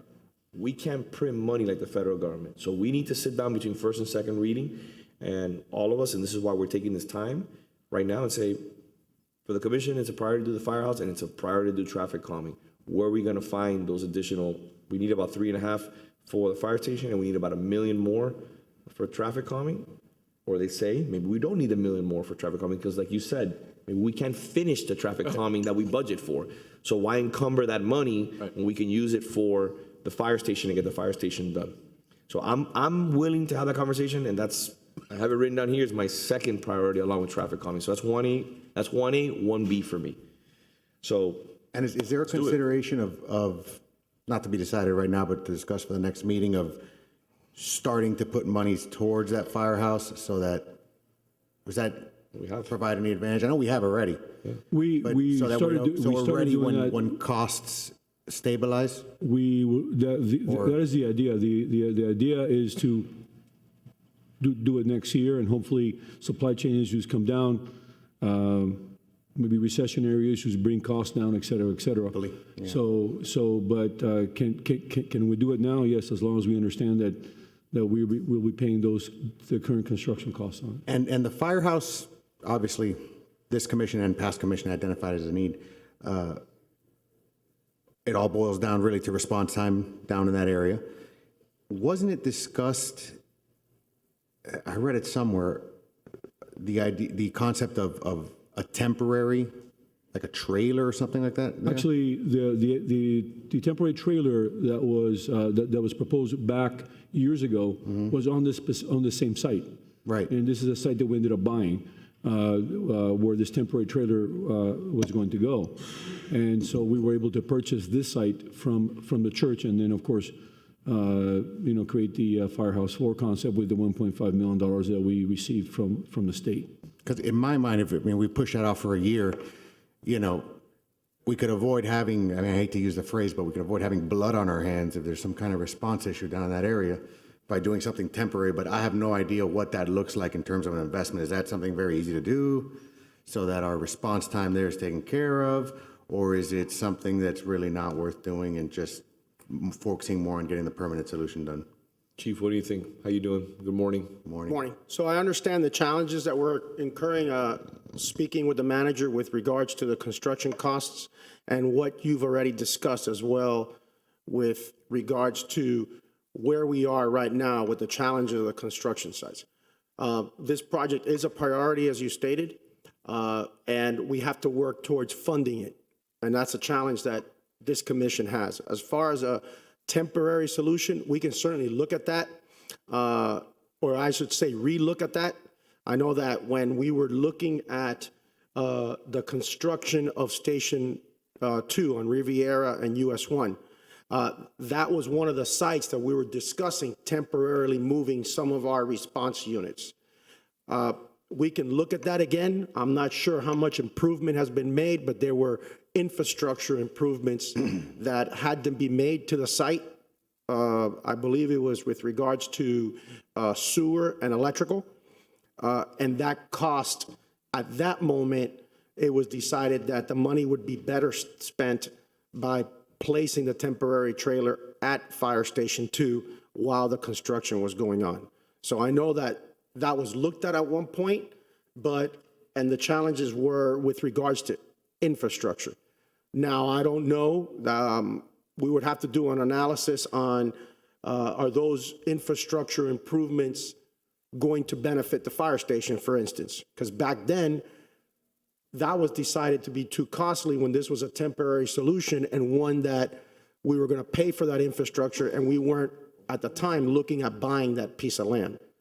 So in contrast to that, now that's a discussion that we would have to have with the manager and Public Works as to is the temporary solution worth it, or is it worth it to move forward with the adjusted funding? All right, and by the way, I hadn't discussed this with either of you, so it's not something, I wouldn't mind hearing about it more at the next meeting. We had on this particular site, if the chief remembers, there was going to be a trailer and all kinds of expenses due to the fact that there was no water, sewer, et cetera. The site where we ended up buying is the exact same site that we had the trailer on. And so it worked out very well. I certainly would like to build the fire station now. I mean, But this is a perfect example of when we talk about other issues that come before us. Every time you turn down funds and we agree to the city subsidizing other situations, whether it be diners, whether it be whatever it is, we need to look people in the eye and say, we're not going to deliver on a firehouse as on time, as we said, because we're allocating dollars over here. You know, that's real life. And Listen, that to me is, Vice Mayor, listen, I understand what you're that's saying. frustrating. And you know, I understand it's frustrating, and that's why we're having this discussion. And that's why instead of rushing through a budget workshop, first reading, we're gonna have a discussion on items. Yeah. And I'm gonna be the first one to say, I usually get $500,000 for land acquisition. This year was $300,000, and I'm gonna give up the $300,000. absolutely. If we give that money to the fire station, we give that money to the fire station. We've never said no to public safety here. It's always been a priority. And we need to find a way to deliver on that. If that means that this building, and I'm sorry, the historic preservationists are gonna be upset when I say that, but we've done a lot with the whiteway lights, we've done with Venetian pool, we've done a litany of things over, we did the Merrick House wall, a lot of things that we've been working on. We did the George Fink studio. We, the city, have stepped up in regards to historic preservation. We have a lot of work to do, but that has to take a back seat right now. The building is secure, it's in good shape, we're taking care of it, we're pressure cleaning it appropriately, we're making sure it's maintained, it's manicured. Dina's doing a good job in regards to the landscaping in the parking lot. We're doing what we need to do. Maybe this building needs to wait 5 years, and that's a tough reality. But I know what can't wait 5 years. The mobility hub can't wait 5 years, and the fire station can't wait 5 years. I agree. So the only way to tackle the mobility hub is by doing it with a bond, trying to chase those monies down at the federal level, and hoping that construction costs go down. Right. But there's a big difference, like the vice mayor said, in between the mobility hub and the fire station. So let's find the money. But it's gonna hurt. It's gonna hurt. Mayor, if the commission wishes, we can look at providing the highest priority as far as fire station, Firehouse 4, and looking at certain funds that we have to see if we can come up with that extra $3.7 million for that project. It's pretty much shovel ready. We are going through permitting right now, outside agencies and inside, and so we can certainly bid that project out at any time. So, And if we determine that it's, simply mathematically crazy to do so at this time for whatever reason, and we're not willing to make that leap, or decide we want to wait a bit, I'd like to hear the numbers on installation of some kind of temporary operation if we're ultimately not able to deliver on it as fast as we want. I mean, there's a lot of assumptions that construction costs are going to go down, that within a reasonable period, supply chain issues. I mean, we have a whole slew of actual assumptions. We do know that right now, building is extremely difficult. We're going through it right now on Garage 7. It's been interesting, but we're doing it. We are getting it done. Can we get Firehouse 4 done? Absolutely. Is it going to be more expensive? Yes, it is. Is it going to be cheaper next year? We don't really know. We really, this is all speculation right now. so in the meantime, we talked about it needed water and it needed a sewer hookup. Can we get numbers on that, so at least we can have a temporary facility in there until we can break ground?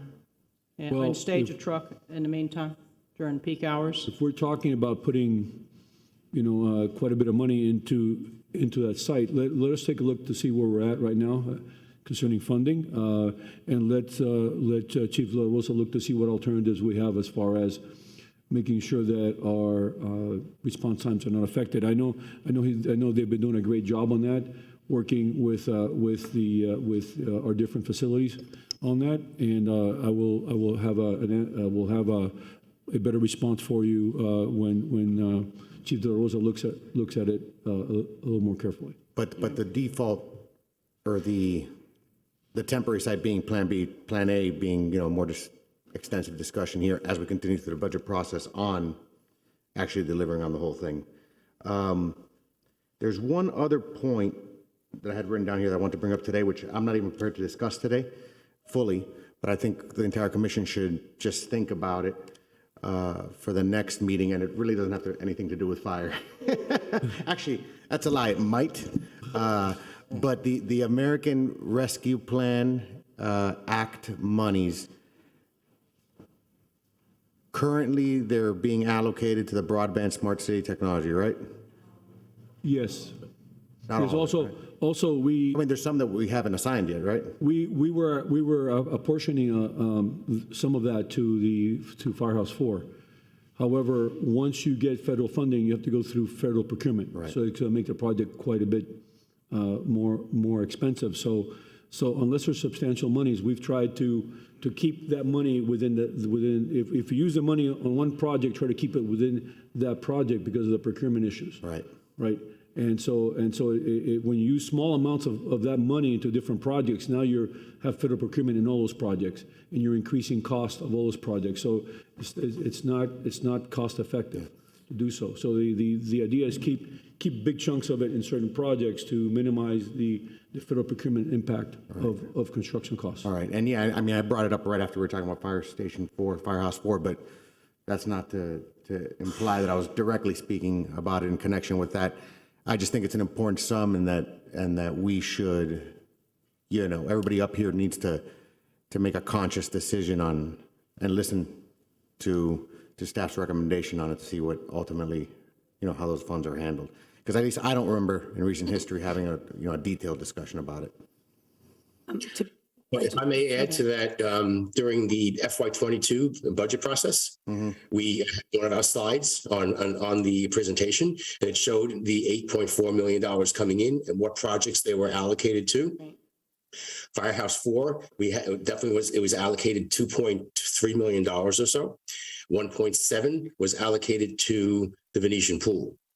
So one of the items here, as Peter said, we're trying to consolidate how money is allocated. Now, we know that Firehouse 4 is going to be way more expensive than we originally thought. To add ARPA money and restrictions to it brings that cost up even more. So what we're recommending here is to take the ARPA money out of Firehouse 4, put it into the Venetian pool project, because ultimately together it's not quite anywhere near as high as Firehouse 4. And that way it contains ARPA a good piece of the ARPA to one project. And that whole project would then be bid out. Where's Firehouse 4 on this document?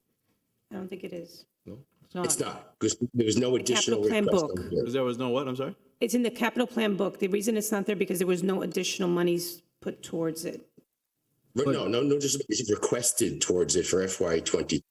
The fact that we looked at initially when the project went up from to $8.3 million, now that funding becomes, instead of close to 50%, basically a quarter, and it puts the entire project now on as far as federal procurement, which means that we have now a project that's $8.3 million based on federal procurement, versus a project that we had before that was $4.7 million. So as the money from ARPA shrinks, the impact gets even bigger on construction costs because of the fact that the entire project has to be done under federal procurement. Did last year's budget have dollars budgeted for Firehouse 4 for this year, like projected? Well, we had put the ARPA money towards Firehouse 4. So Plus that was about half of it. We have the other half was city money as well as fire impact fees.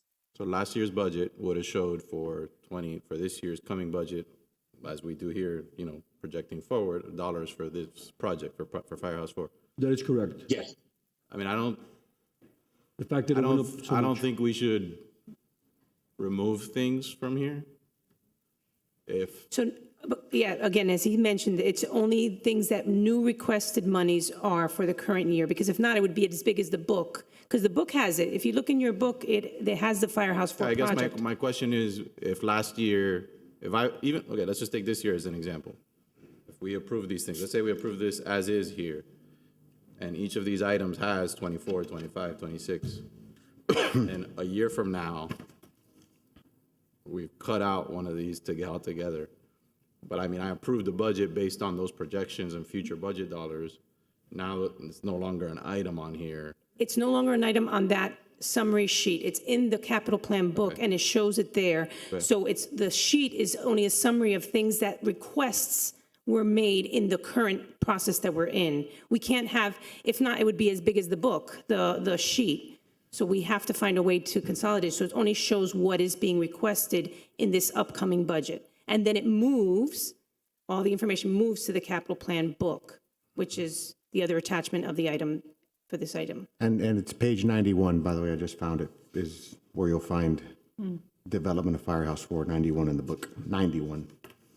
Right, and now, that's the one that mentions the, the trailer being used temporarily, and I know this commission, prior to my joining it, had discussed staging a fire truck during peak hours down off of Sunset in order to be able to take care of this problem during construction, until we get this construction done. There's got that time period that we have to be concerned with, and I know that the reported accidents that I'm hearing about, we all get the text messages and notices on next door neighbors and various things, a rollover vehicle on Granada, and they're stepping up. I mean, things are not being suppressed at all from COVID anymore, and we're going to unfortunately see more issues. How much time do we have to match the grant we got on that? To match, Which grant?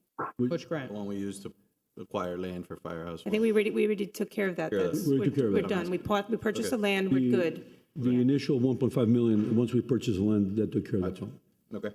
So it's a matter of are we willing to fund it at the 8 million plus versus the 4 million plus that was before. So just a quick, just some points. So the commission understands the process moving forward. How much time before these plans are finalized and approved through the city and are ready for bid, would you say? We could go to bid at any time. Okay. Could we potentially fund this project in 2 years? How long do you think this project is going to take to build? 14 months? Well, about 14 months. 14 months? See how much we can fund this year and then potentially fund the rest next year. Well, yeah, part of the problem is we're not budgeting dollars towards it. We were budgeting the ARPA, but now That's what I'm talking about. we're suggesting Right. to move the Right. ARPA. But to me, the decision here is either you commit to doing it with an understanding that it may be more expensive than you had hoped, because by the time you get to actually doing it, we're talking about a year or two from now. But if you're not budgeting any dollars now, you're gonna wait to see when construction costs come down. Let's say hypothetically, that's a year from now. Then you're gonna start budgeting for it. You're basically making a decision now to one way or another kick this down the road. 3 years. Yeah, easy. Yeah. And so either you commit to doing it and say, hopefully the costs come down and we come in under, or you say, I'm gonna kick this down the road 3 years. So that's why I said between first and second reading, Yeah. we have to sit down with the manager and our team and have a conversation, a very candid conversation in regards to what should be funded and where should we cut. So that's number one. Number two, I think that construction costs will go down. I don't know how much they will, but you'll see potentially. We've already seen it in different trades where the prices have gone down a little bit. But there is also two options. We can either go CM on this project and find the most qualified construction manager who will do it open book as we've done with other projects, or we can hard bid this project. We can hard bid this job and take it to the street and get 10 different contractors and let them battle it out for it. And again, I've been there. I try to avoid those scenarios. it's an opportunity to be murdered on the change orders and the changes, and whatever's not on those plans, it's not caught because it's not their responsibility to catch it and tell you. When you do it the CM route, it's the architect, the engineer, the contractor, and the client working hand in hand in covering all the bases. So I'm ready to move forward on that issue. I'd like to see how we can find the money to bridge the gap. One last reminder. Let's do it. And I know you know this. I'm with you. But one last reminder. We saved $2 million on the purchase. Yes. How did that happen? No, regardless of how it happened. How did it happen? We saved $2 million on the purchase. We were willing to pay an additional $2 million at the time when it was in Cocoa Plum Circle. And then now we can't deliver because we're over, like it has to go both ways. Like either we're committed to doing it, and I know we are, and that's why I'm harping on it, because I've kind of lived through the whole process. I remember saving those funds. So to now here we can't deliver because it's too expensive, but we were willing to pay $4 million for a property. I just think we gotta commit to getting it done and figure out a way to do it. I don't know. I don't have answers right now for how to do that. But. Can I join this conversation? So, and I also last point, Keith. This is an important point, though. You gotta get to a point where you're sort of, this is a poker term, but you're pot committed.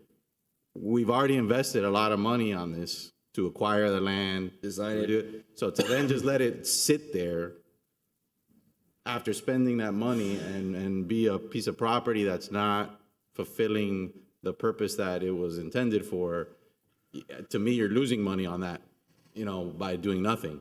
So that's, let's just keep that in mind. I think that's, I think I've more than covered, but sorry, go ahead, Keith. If we can. I just want to answer the conversation. Well, if I can say something, Keith, because I realize the importance of this project, and if we go, Mayor, to the construction management route, like what you just mentioned, we could look at this project and look at pricing the project more towards the end of the year to maybe capture as much, maybe whatever efficiencies we can, go through a construction management route and maybe deal with it. It'd be unusual for municipalities, but why not? Into kind of a mutual agreement as far as escalation is concerned. So I think that would be another option that we could use. Maybe subject to a little criticism because because we are doing kind of a non-standard project, but if it gets it done and we justify everything we do, I don't see any issue with that. So we could look at this project as going through the construction management and RFQ, and then looking at pricing this project more towards the end of the year, and potentially maybe starting construction first quarter of next year. That might be a possibility. Is that something that the commission would like us to address? I would. Yeah. Let's hear about it, yeah. Okay. It's a little unusual, but Give us options and let's talk about it and figure out a way to deliver. Look, everything we do is subject to criticism. So yes. Well, what it does, it puts us. We're going to be criticized if we don't deliver on the fire station. What I thought about was it puts us in the we do take some responsibility for escalation, and that way maybe we can work on those prices. But as the mayor said, if we take no responsibility on escalation, the price is going to go through sky high because everybody's going to cover themselves. And then, so I thought about that. I'm not. In neither event, Mr. Manager, we need to be budgeting for construction. Even if we're assuming that, even if we're banking on prices going down, we need to be budgeting the dollars to, even at a lower price, be able to build the building. Right now, to take the approach that, well, let's not budget anything because the costs are too high right now, then we're just delaying it that much further. That's my main point, is I think there needs to be dollars allocated towards construction at whatever price. I think it does, and I think it also will help, the city's appearance too, for if you want to ask for grants and towards this project, et cetera. It shows that we have been budgeting for it. Right. It's a serious thing. It's not like we're coming empty-handed. Well, Commissioner, we even have the plans. The plans are being permitted right now, so it's really shovel ready, and we can certainly say it to the state concerning that. But I think if we're willing to look at maybe some joint joint liability from escalation, I think we can move forward with that and see if we can maybe start this project, assuming that we can work on that joint responsibility as far as escalation. Maybe we can work something out where we can, as the mayor was talking about, tune that down and start in the first quarter of next year. We will, if the commission is okay, I will certainly look into that, into funding it from that perspective. I think there's other areas that we can, if we're looking at understanding that these prices are high right now and we're willing to accept certain escalation. And by the way, we don't know what's going to happen next year. No. We really don't. And guess Prices, what? Next year, you're not going to know what's going to happen the following year. Exactly. Exactly. That's part of the But deal. the reason, I get it. but Vice Mayor, the frustrating part in our industry, is that this is unprecedented. I get it. Trust me, I know. I mean, where you negotiate a contract with a subcontractor and they come back to you 4 months later after the shell is done and they're about to start framing and they said, hey, our framing materials, which we didn't buy, no one in our industry ever buys the materials except for lighting and appliances and long lead items, but you never had to buy framing or drywall or conduit 6 months in advance. You never had that thought. So imagine a subcontractor coming to you and say, hey, I signed $1 million contract with you. Now my materials have shot up. And if I add my profit and my general conditions, I'm losing money on your job. What do I do? You sit there and you're like, oh my God, my whole entire budget is blown on every single line item. So that's what we're facing. But I want to see between first and second reading, I want everyone to sit down with the manager. This is a priority. And again, public safety doesn't play second fiddle to anyone. So at the end of the day, we need to move forward with this project and hopefully cross our fingers that prices don't go up as gas continues to rise. Let's be honest with ourselves, because that's tied in. That gas price affects everything. Everything. Transportation, manufacturing, oil, 50% of oil, over 50% of oil is used to fabricate plastics. There's a plastic in every single construction product that you could even phantom to use on a project. So, And diesel moves the economy. everything. So moving on. All right. Okay, so I have some things to say about this topic that could actually resolve things. So first, I'd like to say this in public. I'm directing it at the chief. Moving the ARPA money out of Firehouse 4 was solely to consolidate the ARPA money within at least a big piece of it, within the Venetian pool. It was not to delay the Firehouse 4 at all. Now, my understanding was that we were going to delay it possibly because of the construction and wait for that to come down. So in my mind, I was planning for something for FY24 for Firehouse 4, because I always think in multiple years. That's been our successes, is not thinking just in the 1 year we're in. We want to think about what's probable in future years. Okay, so all of that said, there's a project that we're going to be reaching down later on in this list that I was going to suggest we're going to use debt for it, and I still suggest it strongly for that project. We'll go over that when we get to it. But right now, I believe, since we want to move forward on Firehouse 4, that it also should come from debt, but it's going to come from within our means, not additional taxes, not anything different, within the monies that we have available as recurring revenue within the general fund. Now, is it my job to find that? Absolutely. So we're going to have to put that on the table, look for it. Now, again, will we have that answer perfectly within the next 2 weeks for the first budget book? Maybe not. I hope to have it, but I can't promise that. We can work. If we don't, we'll have it during the summer. Okay. But the goal is now, okay, because that's a large project. We know it has to get done. Again, we were not looking to delay it, but we thought we did have the luxury of at least a 1 year delay. If we don't have that luxury, which means we have to fund it now. Okay, so we're hitting a lot of things with this together, consolidating ARPA. We're going to find fund money for the Firehouse 4 and this other project, which we're going to get to in a few moments. Keith, just a quick question, because you mentioned something that I'm a little bit allergic to, and I want to make sure that we put it on the record. I know things need to be done, but I get hives and allergy when you talk about debt. Right. I know. Just be very, very careful. Again, I wanna. If the manager will tell you, I call him every day. I want to acquire every single piece of property and make it into a park. That's how much I love parks. But I'm not gonna acquire it on the back of the city coming into a potential financial, I don't want to say downturn to scare people, but again, there's a lot of talk on the street about, where we're headed. We need to be very careful right now, especially with inflation and the cost of it. And I know you are beyond conservative on this front, and we're grateful for that, but just don't bring me something that expands on the debt outside of the mobility hub. I know the mobility hub is our only option, but don't bring me, debt to do projects. Let's find ways to skim, to really tighten our belt even more. Okay, so just as a general rule, I wouldn't come to you with anything having to do add to our debt if we could not afford it. I know. And if it's not coming from recurring revenues. Got it. Okay. I just want to be clear. Again, what I'm putting on the table is a proposal. It's a concept. If the commission doesn't want to go for it, then that's okay. But it is a way to fund, obviously now Firehouse 4 with the remaining need. Okay, now I can say, okay, wait a second, we're not going to take the ARPA money from Firehouse 4, which now increases the cost of Firehouse 4 eventually, because Peter was right. Procurement guidelines are way more expensive than federal guidelines. Okay, so we got to contain it. So containing it to the Venetian pool is definitely one way to go. You don't have to do it. It's just my recommendation. All right, it doesn't mean we're not going to move forward with Firehouse 4. Okay, everything we look at, we try to be as conservative as possible. And keep, we know with the city, we do not expand the budget on a geometric basis. We want to go up slowly with normal growth.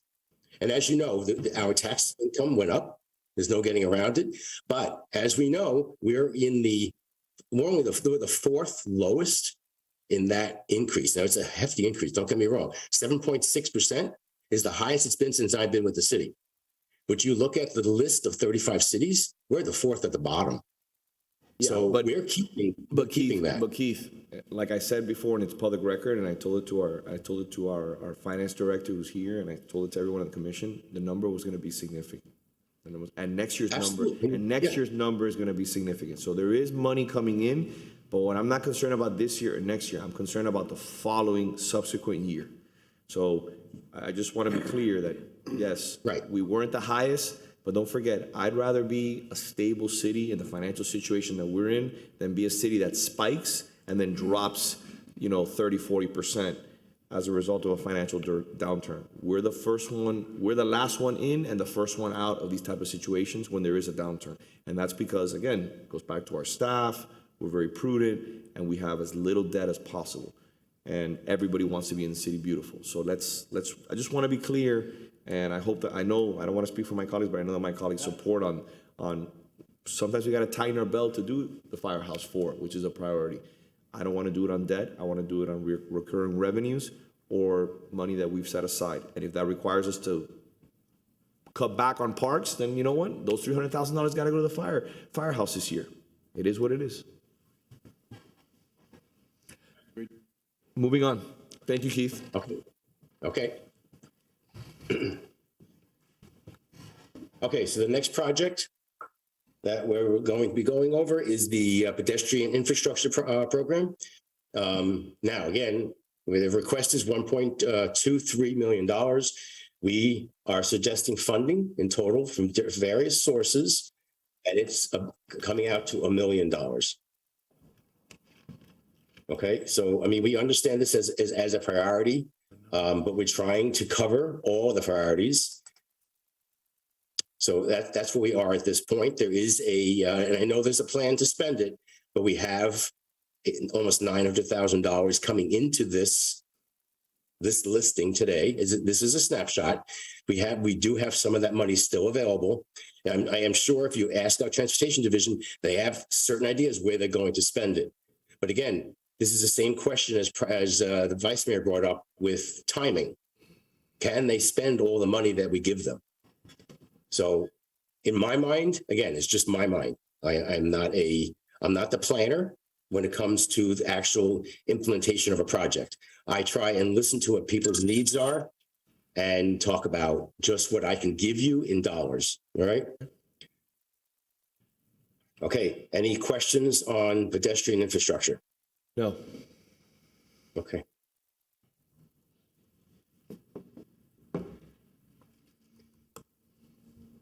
All right, residential waste pit restoration. The request is 100,000. We're funding 100,000. The street tree succession plan.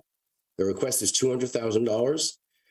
We're funding $100,000. We're going to hopefully scrape together some pieces as we go further into the budget process to add to this. We know how important it is to the city. So again, we have to look at priorities overall. This is a little below some of the other priorities, but we still feel it's high enough that we want to keep addressing it and hopefully get it back to a healthier amount as we head toward the adopted budget. Now, the broadband smart city, the request was $822,750 for this year. This finishes off the dollars needed for this project. The money that we set aside last year, the $2 million and change, was ARPA. This is another one where the money the ARPA money that's in Firehouse 4 is being suggested for redirection for this project as well, so that it contains this project to ARPA procurement, and it frees up Firehouse 4 from that.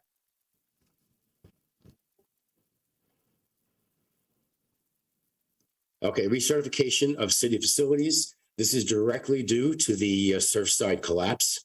This is honestly still a drop in the bucket toward what we're going to need eventually, but it starts the ball going and it starts putting money aside for recertification.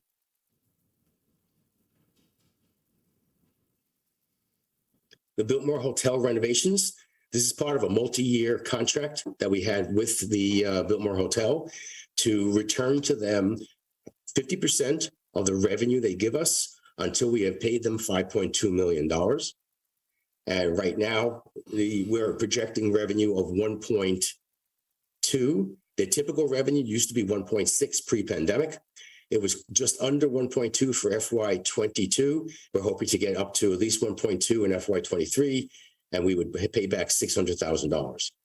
When does that agreement comes to an end in 2023, correct? No, I believe, hold on. I think it's up to the point of them getting $5.2 million. I don't know if there was a time. So maybe. No, there's no time. But my understanding is that it's around 5.2 total. But how much more do we have left to pay? So we have paid to date $3.2 million. Just look at the screen. And you can see right now, we're budgeting for 800,000 in 24 and 131 in 25. But that was with 800,000 in 23. 23 is going to be 600,000. We have to increase the 25 to $331,000. And maybe this is not your question. Maybe it's something for the manager. But do we have a detailed, itemized breakdown of where all these monies were spent? Yes, And it has been audited. It's been audited with agreed upon procedures every year, and it gets certified as well. So it has, Okay.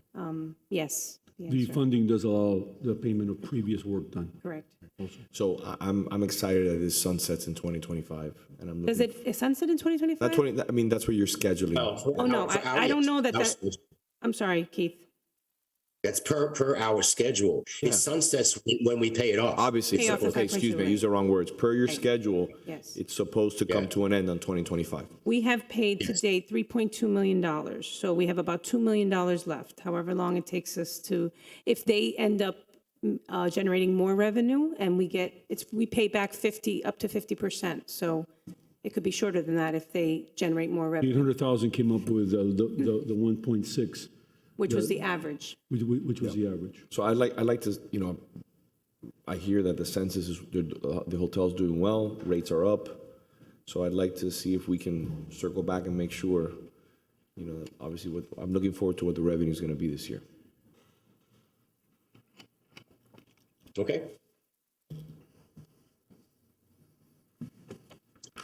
Okay, moving to the gondola building restoration. We received a grant for $750,000. The match is $750,000. So we are splitting it between FY23 and 24 in order to ease the pain for us to come up with that kind of money. It's something we have to do. We got the grant. It would not have been my choice. I can make that official statement from my point of view. But we got it, and we can't give it back because this is just an embarrassment to the city to do stuff like that. So if I may, Keith, since I'm taking this opportunity again, being here with the commission, I would like for my colleagues in the commission to have a conversation with historic preservation and have a conversation with the manager, maybe together. I'm in favor of finding a new location for that building. Okay? We need to move that building, and I'm more than willing. Number one, it doesn't get any use. So yes, it's gonna be a beautiful building when it's done, but wouldn't it be nice if maybe the garden club could use it? Or maybe the landscape board could have their meeting there. We could use it for some sort of purpose. I mean, a historic preservation association. Historic preservation could might use want to it. use it. Maybe they want to use it. Maybe we can give everyone a week that they have it, 4 different entities, they have it for a week, or they can have their board meetings there. But currently right now, it's in the middle of nowhere, and I find it interesting. I think Commissioner Anderson told me that when she went out there to visit the state of the property, that the person that she was with, which I think was Brett Gillis, got actually hit by a golf ball, correct? Yeah, no, it's in a dangerous location. It's by the shore, and there is it's a very steep location down to the bank, and it's experiencing some erosion there too. Yeah. So I think we need to have a little bit of a political courage, and we need to be unified in this front and give the manager the cover and staff the cover they need, as long as staff historic preservation is fine with it, and find a location where the building can be enjoyed. The building can be enjoyed and people can see the splendor and the beauty of it. And by the way, this is a lot of money we're going to be spending for a very, very small building. So it's another feather in our cap in regards to historic preservation, but this is a lot of money that we could use for something else. Okay? So we can't, again, thank you to our state legislators, our senators. This is an important part of our history, but let's find a location where people can enjoy the building. Okay. The next item, the Gene Ward sculptures.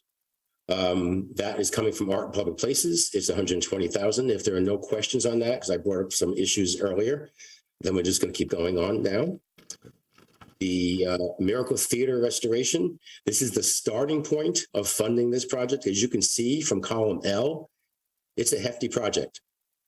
The manager can give you more details as to what the needs are for that building, but we are suggesting funding for the initial request of $200,000. The Whiteway lights. I spoke incorrectly. I was under the impression that FY23 was the last funding for this, but there are different phases. This is the last funding necessary to finish the current phases we're in, and there are other phases down the line. Parking lots 8 and 17 renovation. The cost of the parking lot renovation has gone up tremendously. So the original request, we lowered the request here with approval of the parking director. It was considerably higher, but he definitely said it's okay. We do parking lots 8 and 17 in FY23, and the other two, I forget which ones they are, would move to FY24. The total funding, we're funding $784 from the General Capital Improvement Fund, and $90,000 from parking, as you can see here. And so we're giving them full amount of the request. I should say the revised request. Okay, moving on down, Venetian pool improvements. This is the issue with ARPA. So they're asking for almost 1.5. I just rounded it here and using 1.5 of the suggested redirection of the ARPA money. Do we know what remains to be done at the pool? I would have to leave that question answer for either Fred or Carolina. We have the pool bottom, Commissioner, and we also have some structural repairs on the tower building. The director would. Yeah, because I thought we did the pool bottom last year. No. There is a short-term repair that we do for the pool bottom with the repainting, but we do have to do look at structural, and we're also looking at making sure that there's no more concrete voids underneath. where we have to address. And then there was an assessment that had that highlighted a lot of structural issues with all the different areas of the building. There's cracking on the tower. There's slabs that are being shored right now. The pool bottom concrete is getting to its life limit, so it's going to have to be replaced. So there's quite a bit of work to do on Venetian Pool.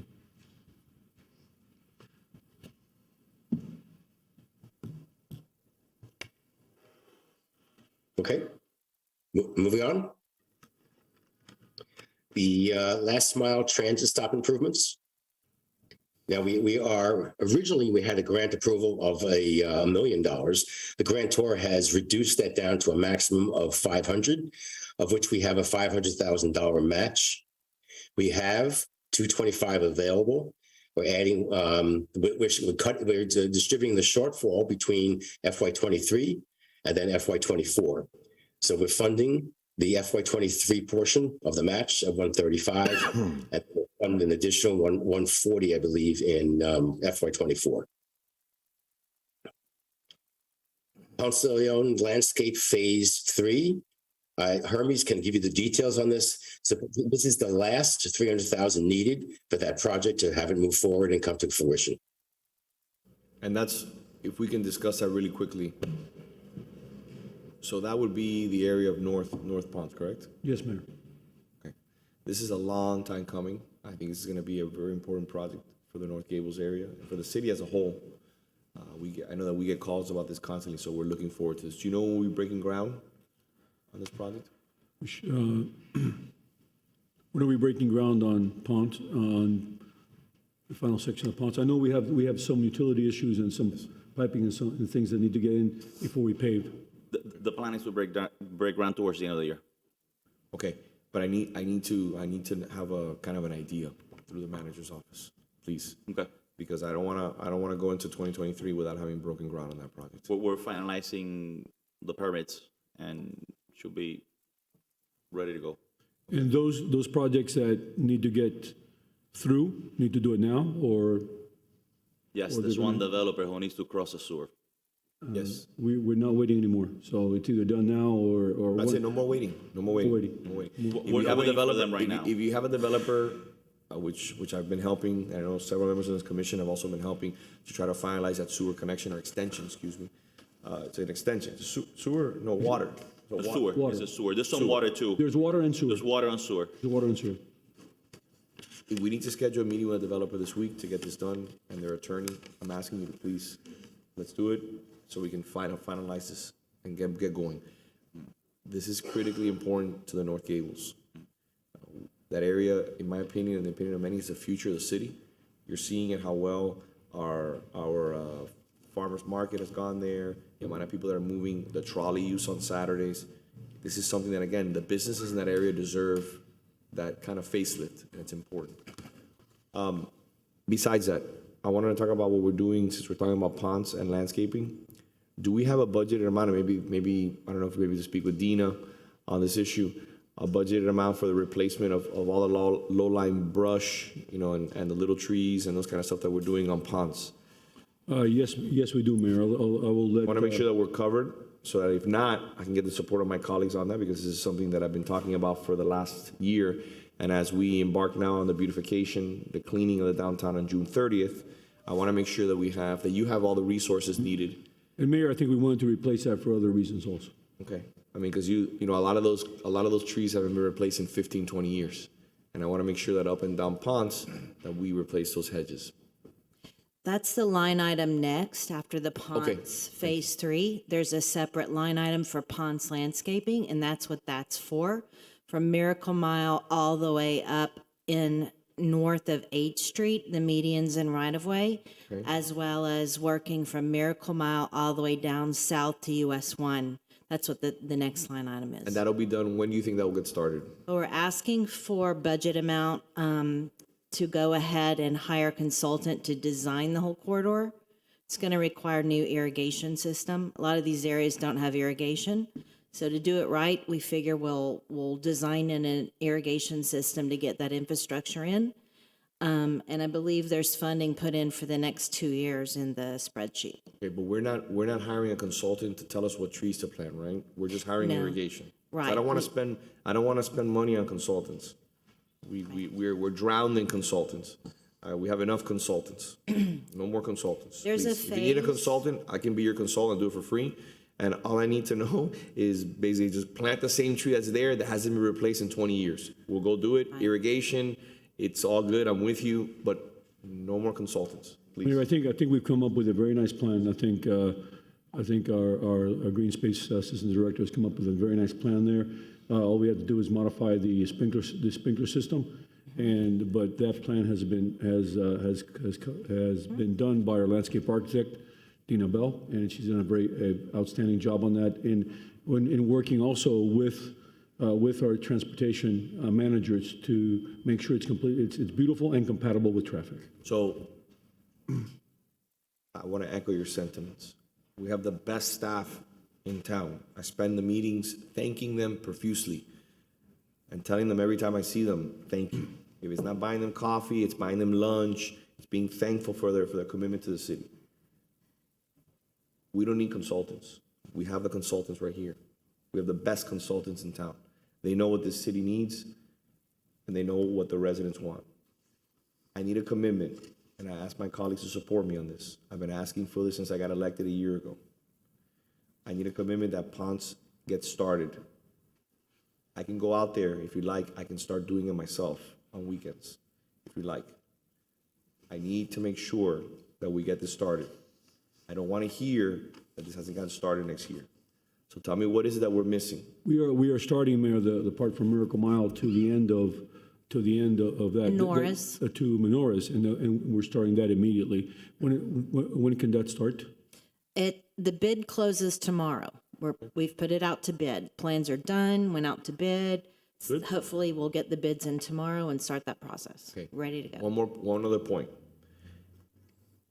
I want to congratulate Merrick Park for the first time in 15 years replacing their landscaping. They have a lot to go, It was a nice start, and we're going to walk the site. I think, coming up in the next few days with the manager and his team. There's a lot of things that are pending. Obviously, the medians are pending both on Lejeune, across from Coral Gables Senior High, and on the other side next to Nordstrom's. The circle has to be done, all the signage, but we're moving in the right direction. Please, I'm asking you, hold them accountable, because they take advantage of conducting business in the city beautiful and at exceptional lease terms. So I want the landscaping done, and I want it done to your standards. If it's not done to your standards, please have them rip it out and do it all over again, because for 15 years they haven't done anything, the bare minimum. And Mayor, I believe what the Assistant Director was talking about is doing the entire ponds. I got it. Not doing that. I understand. That section there. I just want to make sure we get started, because it's important, because we're cleaning, June 30, we're cleaning the sidewalks, we're cleaning the streets, we're holding people accountable. I want to do our part as a city. I believe they've done a beautiful job in redesigning that area, and it's going to meet the beautification requirements and the traffic requirements also. Okay. Thank you, Dean. I appreciate it. Thank you for your hard work. Keith? Okay, so before we move on to the utilities, I want to just go back up the list to Phillips Park. So Phillips Park has been an issue for us budgetarily because there's such a big need there for dollars. And if we chose to fund that, nothing else would get funded. So, we've made a commitment to try and figure out some way of doing this. During the one-on-one meetings with the commissioners, there was an interest from at least two of the commissioners to see what we can do for Phillips Park to get that going, because that park, and Fred and Carolina can talk more about this, that park can be a natural extension to the youth center, and activating it and fully renovating it would be a really good addition for the city and the whole area.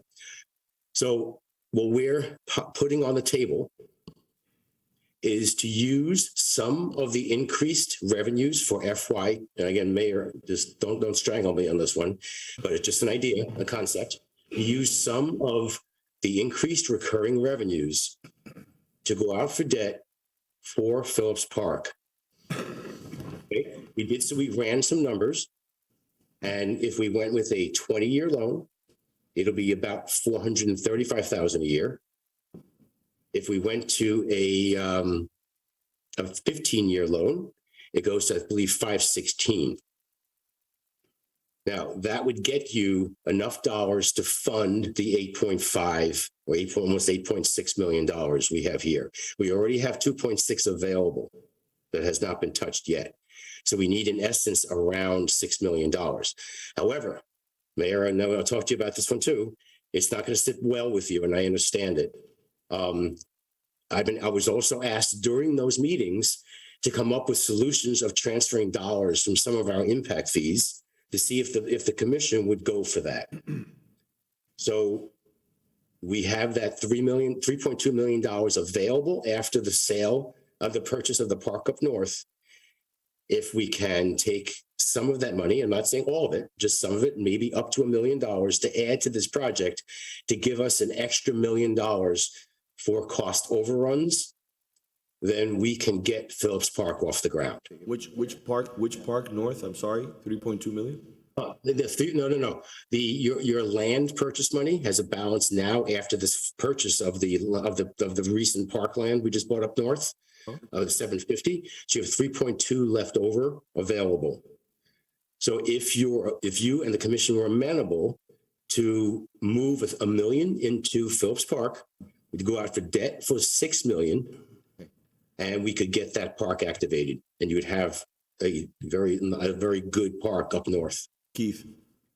Yes. Not giving $1, not $1, zero. You're taking money from this year for the fire station, the 300 grand. I said I'll take it. I'm not giving $1 out of that account. When that account was designed and I wrote that legislation, the vice mayor came to me and told me, instead of it being 100, let's go 65. Let's go 70-30. I said, no, we're not going to go 70-30. We're going to go 65-35, because he was 100% correct, and he continues to be right, that there is a need to refurbish existing and replacement. But you can't chip away at that acquisitions account, because I think that has paid significant dividends, and we're going to be able to use that money for an entrance feature on Bird Road, just like we did one on 37th Avenue. And I think it's critically important that we continue to acquire open space, because that's part of what defines this city. So I'm not in favor of it. My colleagues want to do it, that's a different story. I just don't want to raid that account over and over again, like we raided the account for the white lights in the art, which is also very close to me, very important to me. We raided that account, and I said, okay, because the white lights are critically important, again, to what is our history here in the city. Phillips Parks needs to be done, but we need to have priorities, and we can't do everything. And if we're going to do the fire station, then Phillips Parks needs to potentially wait 2 years, in my opinion. I'm also not in favor of accruing more debt. That's what I am. We got to be very, very careful and very methodical in these times. Very careful. You're going to remember this conversation in a year and a half. Commissioner. I just want to comment. I'll ask Fred in a moment to come up and talk about Phillips Park and why Phillips Park is different pretty much than any other park we have in the city of Coral Gables. We talked about North Ponce. When I met with North Ponce neighborhood residents, one of the things that they pointed to was Phillips Park, that a lot of work is needed to sort of activate it so that the residents of the north part of Coral Gables can sort of enjoy programming that we can implement there. It's funny, I was thinking one of the first times I was at Phillips Park, and I remember I was a senior in high school, February 1980, Friday night. I was coaching a soccer game. It was the night the U.S. beat Russia in Lake Placid. And the one thing I remember, one is we won, not the soccer team, but the Olympic hockey team. And the park hasn't changed in 42 years. It's exactly the same way it was 42 years ago. And yet it's, as was described, it could be an extension of the youth center, where you have programming for seniors, for children, for families. It's more than just Salvador Park, where you get to go on playground equipment. This is long overdue. I know we talked at length about the referendum, and I think the consensus was the timing wasn't right. So the commission gave the administration gave me instructions to come up with other funding sources, creative funding sources. I compliment the administration for coming up with different way to fund the needs of the North Gables community and one of our greatest assets in terms of parks, which is Phillips Park. So I understand the concern. I'm not willing to just step away from Phillips Park and the need of it. And I know the fire station is number one, but I'm talking 42 years, that park just sits idle and it could do so much more. What good is a park if we don't program it and activate it so our community could take advantage of what it can offer? That's the dilemma. So Fred, if you could please come up and talk about what makes Phillips Park different and what it could do to for our community if we do the right thing. Commissioner, before we hear from Fred, I just want to answer your statement, which is, by the way, it's very on point, as always. I agree with the commissioner wholeheartedly. And I have an opportunity to potentially fund this project. How do we do it? Potentially fund it with state dollars next year, if we have a plan of action. I'll go and chase that money like I'm going to Washington now to chase money for, and by the way, my colleagues 4 times took time away from their families and from their businesses. They went up to the state and they brought back the biggest haul ever from the state. It's a testament to their hard work, the manager, Naomi, Chelsea, and staff. Let's try to split the money up. Let's try to get some funding from the state, but let's also go after the development projects. You have developers that are taking advantage, as we requested, as a result of the change in the zoning, the doubling of the density. There are projects that are coming online in regards to they're going to be coming before us for approvals. Let's have very candid conversations with those developers. Listen, you're taking pieces of property where 50, 60 people live, you're trying to put 300 units. We need you to step up in this park, and let's push those monies. Let's push those monies to Phillips Park. And just like we do it here, we negotiate it. We say, listen, I need X amount from this developer for this park, and chip away at it. What I would request, and please I ask you to take the lead on this, is I would request that you sit down with our Development Services Director, Ms. Cabrera, and Mr. Parges, the ACM, and ask them what are the projects that are in the pipeline, the next 10, 15 projects that are being considered for North Gables, okay? Have a conversation with all of them now and say, just like we asked you for this, we asked you for that, requirements for streetlights, sidewalks, I need you to make a commitment to Phillips Park. That's what we need, because your project, while important for tax revenue, has an impact in this community. That's an idea that I did have some of those conversations already. I believe there is an appetite, a strong appetite to help that because it's right near where a lot of these projects are coming in. I mean, I've walked some of the development sites already with Ms. Dina Bell, looking at which trees are available and things of that nature. So there is an appetite because it is going to be a direct community benefit within, a block, 2 blocks, 3 blocks of Phillips Park. And I remember that park very well, too. Yeah. My father-in-law owned the building across the street. And as my kids were little, we used to go over there and as play. I mentioned last commission meeting when we were talking about parks, and there was actually a football stadium where Phillips Park was, and we had the Coliseum there as well, where the Publix is now, and that was the largest auditorium in Dade County at the time. And they were exhibition football games. So that, originally vision of George Merrick was to make that a center of entertainment, of sports, and of community activities. So it's long overdue that we do this. And I agree. And I initiated, I'd say a few weeks ago, a meeting with the manager, his staff, and a developer in the area. And Mr. Attorney Mario Garcia Serra made reference to it last commission meeting that I already initiated meetings to see how projects that are eventually coming before the city commission can provide additional funding for particularly Phillips Park. And so those discussions are ongoing. There are a lot of hoops, technical and legal hoops that we have to jump through and resolve as a commission. But regardless, there'll still be a funding gap. I mean, and realistically. So there might not be one solution. It might be a combination of solutions. But the one thing I don't want to do is walk away from this matter, this project, because if we walk away to get back to it is just, we know the way politics, we know the way everything is. We need to stay on top of it. But I'd like Fred to talk to us and explain to the community the value of Phillips Park and why it's different than pretty much any other park we have. I do think there's a way to get there, though, with development dollars. I agree. Frankly, as we talk about these projects, and we're always talking about community benefit and things there's no greater community benefit. Honestly, the things that are usually proffered, there's a community benefit to them, but nothing on par with what Phillips Park would deliver in terms of community benefit. So it's a no-brainer. And Fred, before sorry, I have you up there standing there, but you're doing a great job. You're doing a good job for me. You're doing a good job for me. You're doing a great job. You're just nodding yes to everything, and I appreciate that. So, like I said, I already initiated discussions with a group, and the administration is looking into the legal side of it, what can be done. So the referendum wasn't the right time.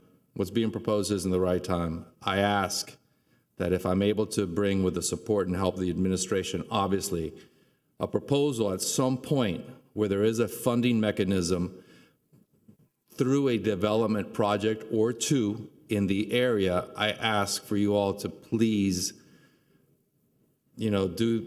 I ask you to support it. No, listen, we'll support it. And by the way, if you can get there, I already have 2 strikes. I don't, Oh, stop that. Listen, Commissioner, you're going to find when you speak to the proposed projects that are coming, there's an impact, like the Vice Mayor said.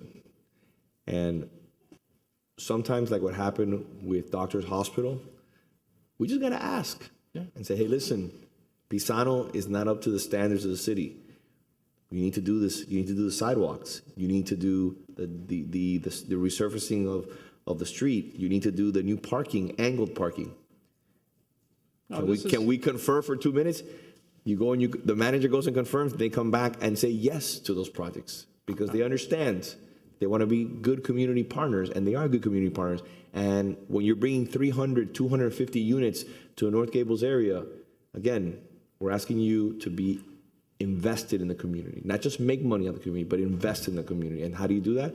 By Phillips Park. So I'm with you, and you're going to see there's going to be more than two developers that are going to get engaged on this. Yeah, they will, because it's a direct benefit to their project, too. Yeah. I mean, to have a world-class park there is going to So I turn to the administration. Fred, just stay there a little bit longer. We have the green light, so let's move forward and let's get this done. Fred? I do have one question for you to weave into your answer once we allow you to start talking. Yeah, okay. We prioritized a few things last year on Phillips Park, including your answer of what's gotten done. Okay. Planning wise. No.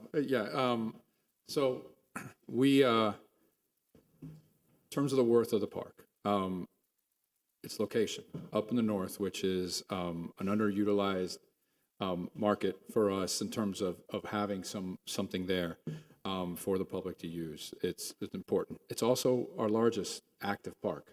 And the features and the availability for us to put things in that park make it unique in the city, with having athletic field, playground, the courts, and some of the other things that we're looking to do there, which is adding building space and providing a community room and the ability for us to do classes and activities up north would be very invaluable to us. In terms of what we looked at the park, we've looked at some maintenance things that we've been doing, keeping it up, but we do have an architect of record.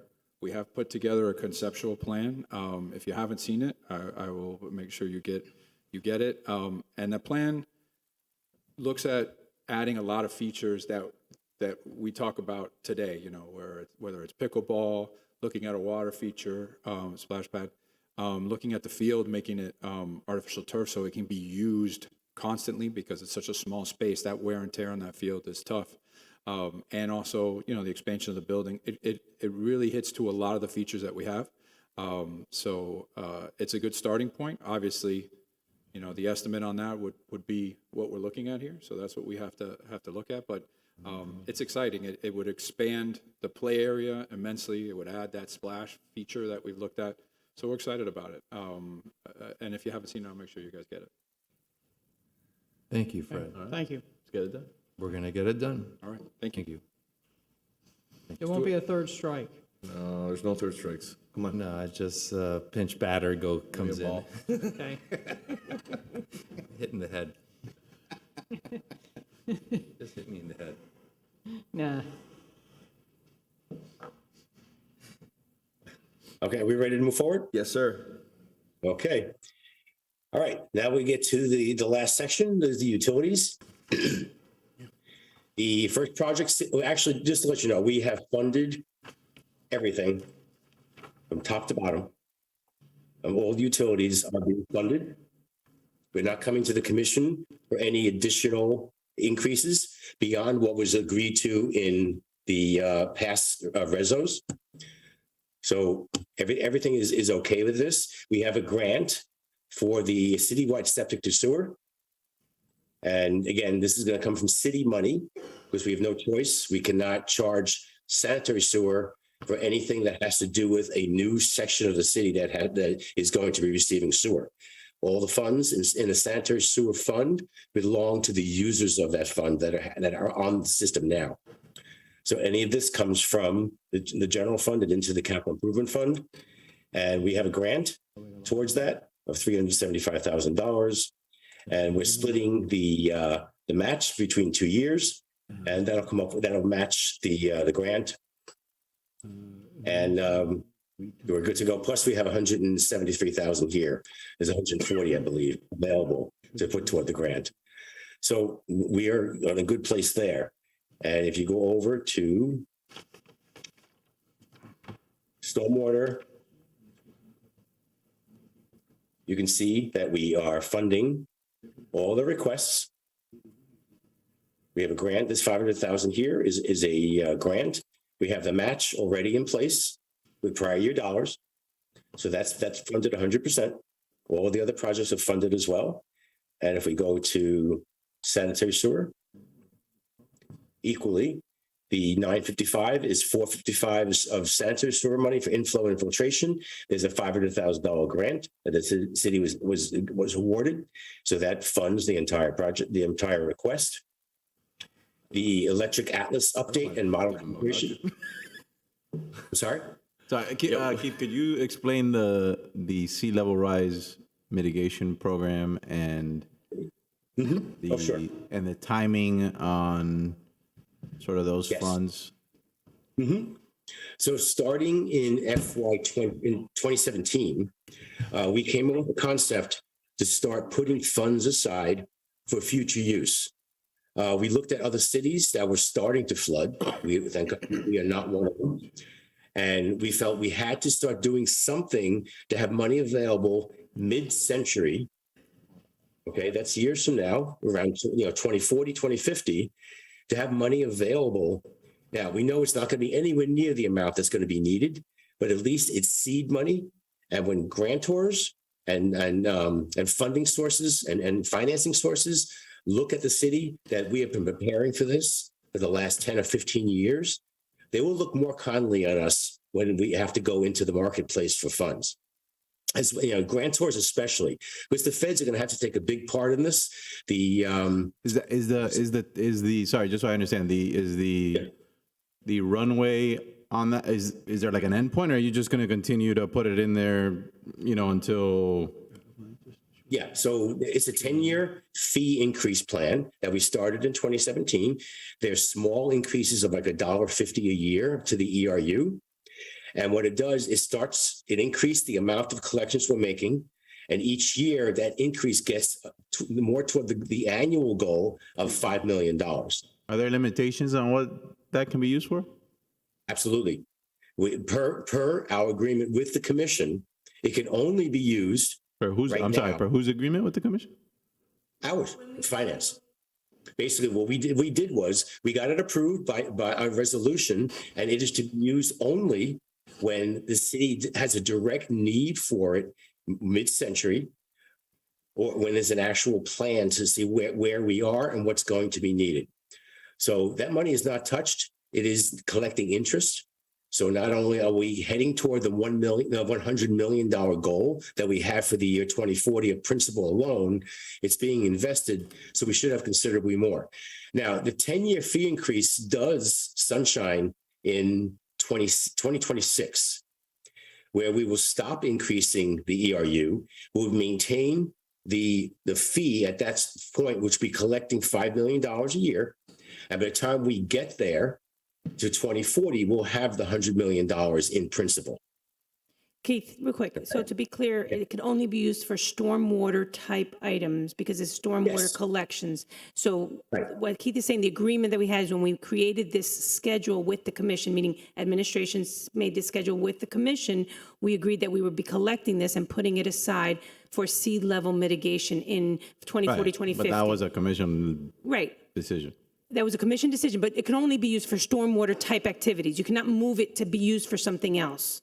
It's collected against the stormwater collections. It can only be used for stormwater like. Because of the fee, you're saying? Because it was a fee based on the stormwater. You can't, it's not a general fund revenue. You cannot just use it for anything in the general fund. You can only use it for stormwater related. And Are there other stormwater related items that don't come from that fee? Yes. Well, not from, no, the stormwater. Come from the general fund? Keith, is there anything, does the general fund pay for anything in stormwater? No, the stormwater fund is completely independent. Can you hear me? Yes. Yes. Yeah, the stormwater fund is completely independent, and it completely covers its needs right now. And that is dependent on the already commission approved 10-year increase until 2026. And not only that fee increase is solely for sea level rise. Because we have new construction coming into the city all the time, there's always a natural increase in the collections of stormwater because all those new properties have to pay the ERU. From a technical point of view, we don't know where we're at on sea level rise right now. We are looking at hardening hardening makes sense right now from a storm surge perspective, from a hurricane perspective. If you look at the American Society of Civil Engineers, they're looking at probably hardening of 30 to 35 inches right now, based on getting us to the 2040, 2050, because all the curves right now are too close together. So we don't know whether we're at 84 inches or at 14 inches right now. And so we've elected a number of years ago to go with that 30, 35 inch protection level. So where this fund may be adequate if we're in the lower areas, it will be totally inadequate if we're in the 84 inch range. At that point, then we've got serious problems. So at that point, the federal government has to step in. It's unaffordable for any community. We lose part of Florida. But right now those curves are too close. So, but what we're doing is looking at storms, not only sea level rise, but really storm surge protection. It just makes sense from a storm surge perspective. So we're looking at about 30 to 35 inches of protection, and that's what we're currently doing now. This fund, $100 million, if we do have it at 84 inches, will be nothing compared to the cost required. If the storm surge, if the sea level rise is in the lower end, then it would be effective. So right now, we really don't know where we're at, and those curves join. They're just too close together. As time goes by, they split up, and we'll find out whether we're in that upper curve, lower curve, or somewhere in between. I guess what I'm trying to understand is the $50 million that we have prior year available for lines 62 through 72, right? Is there, and you're telling me that the 13 million in line 70 can't be used for anything else because it's tied to a fee, right? That's correct. I guess my question is there anything else in line 62 through 72 that's funded by general fund, or is it all tied to fees? It's all tied to utility fees, except for that one. There's a little piece of general fund which line is that? That is 63, the septic 63. sewer. We're putting in 187,000 of general fund dollars into that. But everything else is funded by its respective funds Could fees. line $70 be put into line 63 or no? Does that not qualify? The sea level rise? No, Not because of the commission resolution? no, because it's a different, stormwater and sanitary sewer are different. Okay. Okay, so just you can understand it. So you look at sanitary sewer. Sanitary sewer is a fund that covers just the current users in sanitary sewer. So if you take stormwater funds, which is citywide, and apply it to sanitary sewer, you are benefiting just a small piece of the city, and the stormwater funds belong to the stormwater system. So we separate them. We do not use them at all. And equally, you cannot touch sanitary sewer funds and move it anywhere in the city other than sanitary sewer. So we keep them completely. Funds. Right, exactly. I'm trying to ascertain if there's anything that's not restricted. You're telling me that? No, You're telling me that line 63 is from the general fund, though? The line 63, the 187 is coming from general capital, as you see in line. And so what I'm trying to figure out is there another way to fund that 187 from fees so that we free up $187,000 in general fund? No, because again, we can't use sanitary sewer fees to pay for a new addition to the system. It's illegal. We're not allowed legally, not even just morally, legally. We cannot do it. I believe it's state law. I don't know if Miriam can opine on that. I guess I'm confused. I'm not talking about sanitary.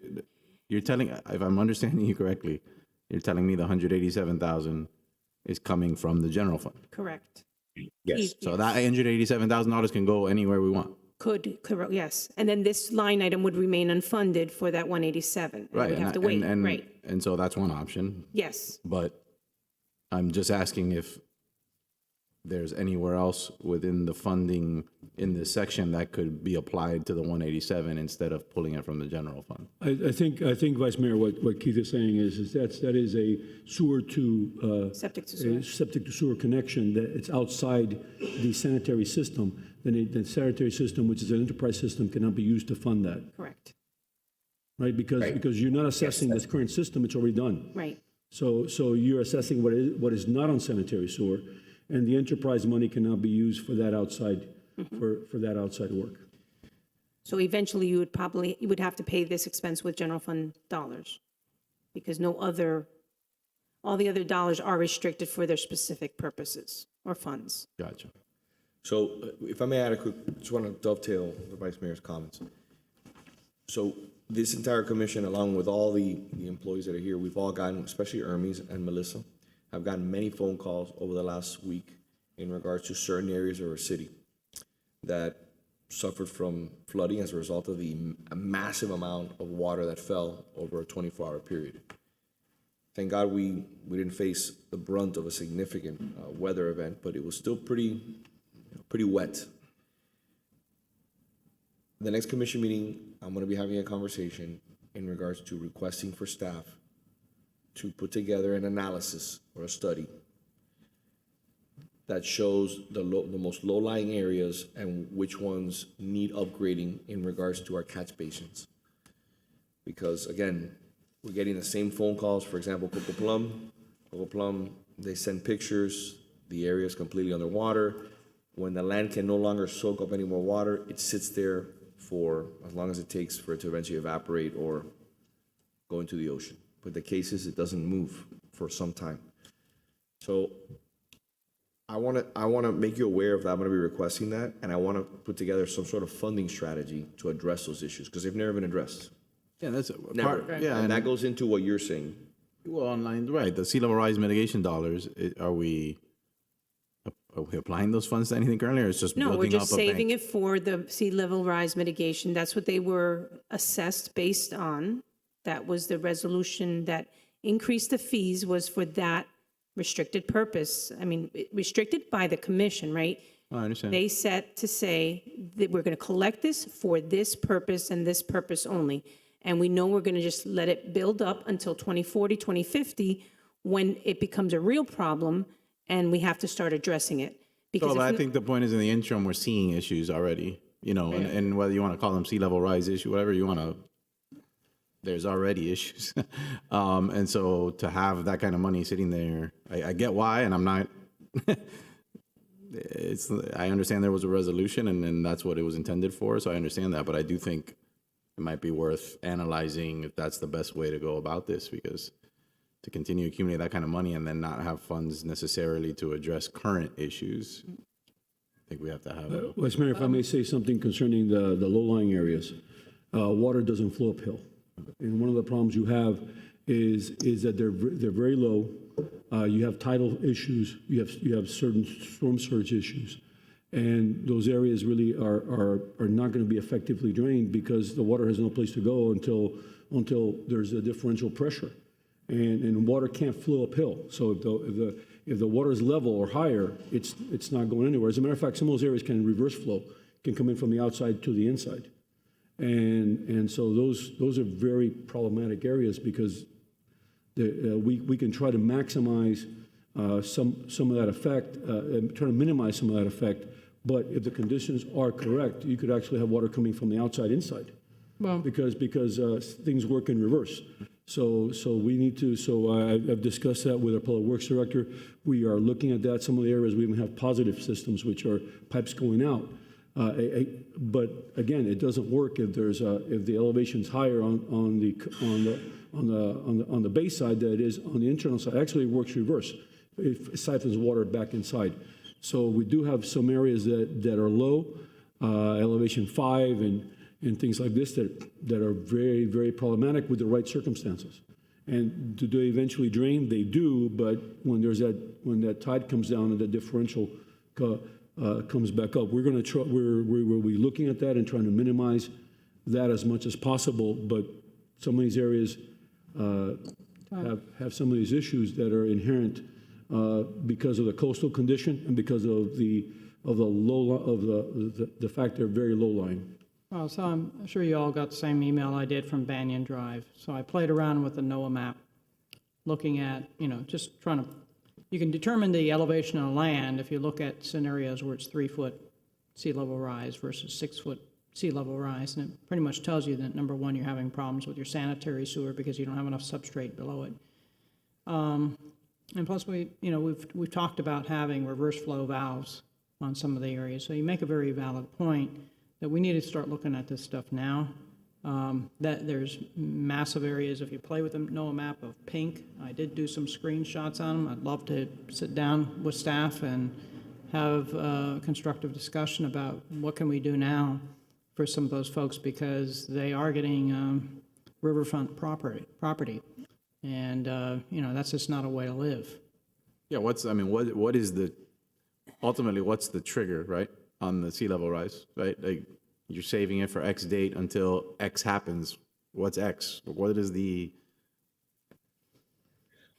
Well, I'm assuming some existential event that may happen, but there's things happening already. So to have, again, to me, it's like to see that kind of money sitting there, accumulating. I get why it happened. Again, I'm not criticizing what happened. It's a sensible plan, but I do think we got to think about what we can do now.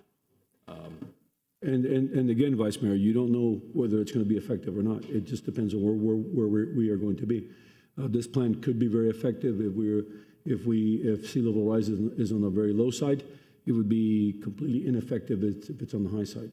So the question is, do we spend money now correcting some of these issues that we could correct now, and this may be a moot point 50 years from now. So the way we're one of I don't even think there's a handful of cities in Miami-Dade County that is doing this. Right.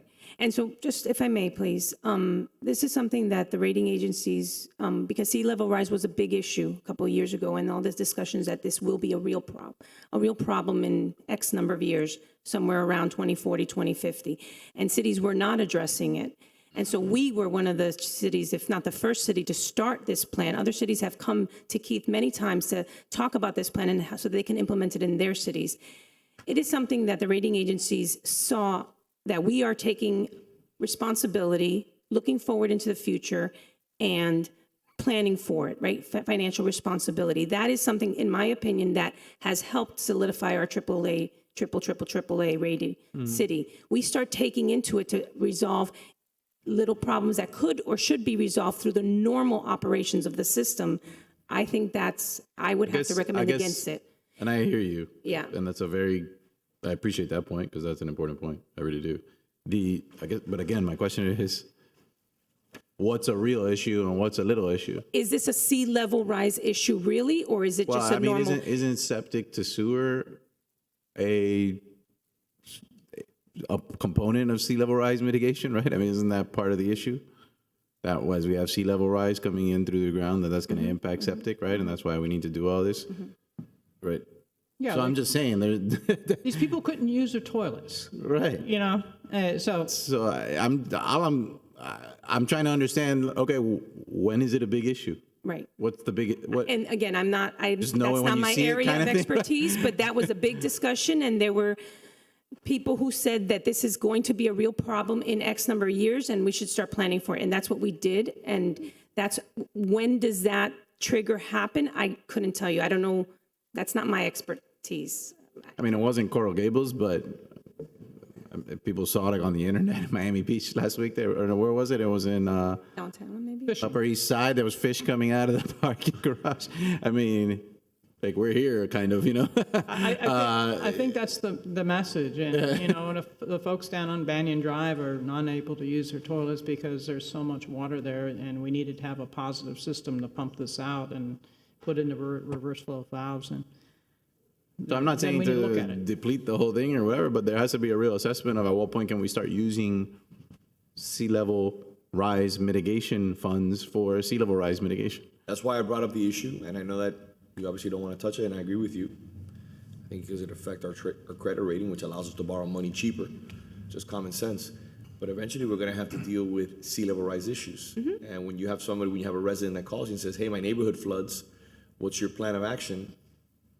But was that neighborhood flooding 3 years ago still, and that we just haven't handled it versus it's because the sea level really is rising and now it's an issue as opposed to we just haven't handled it over the past X number of years.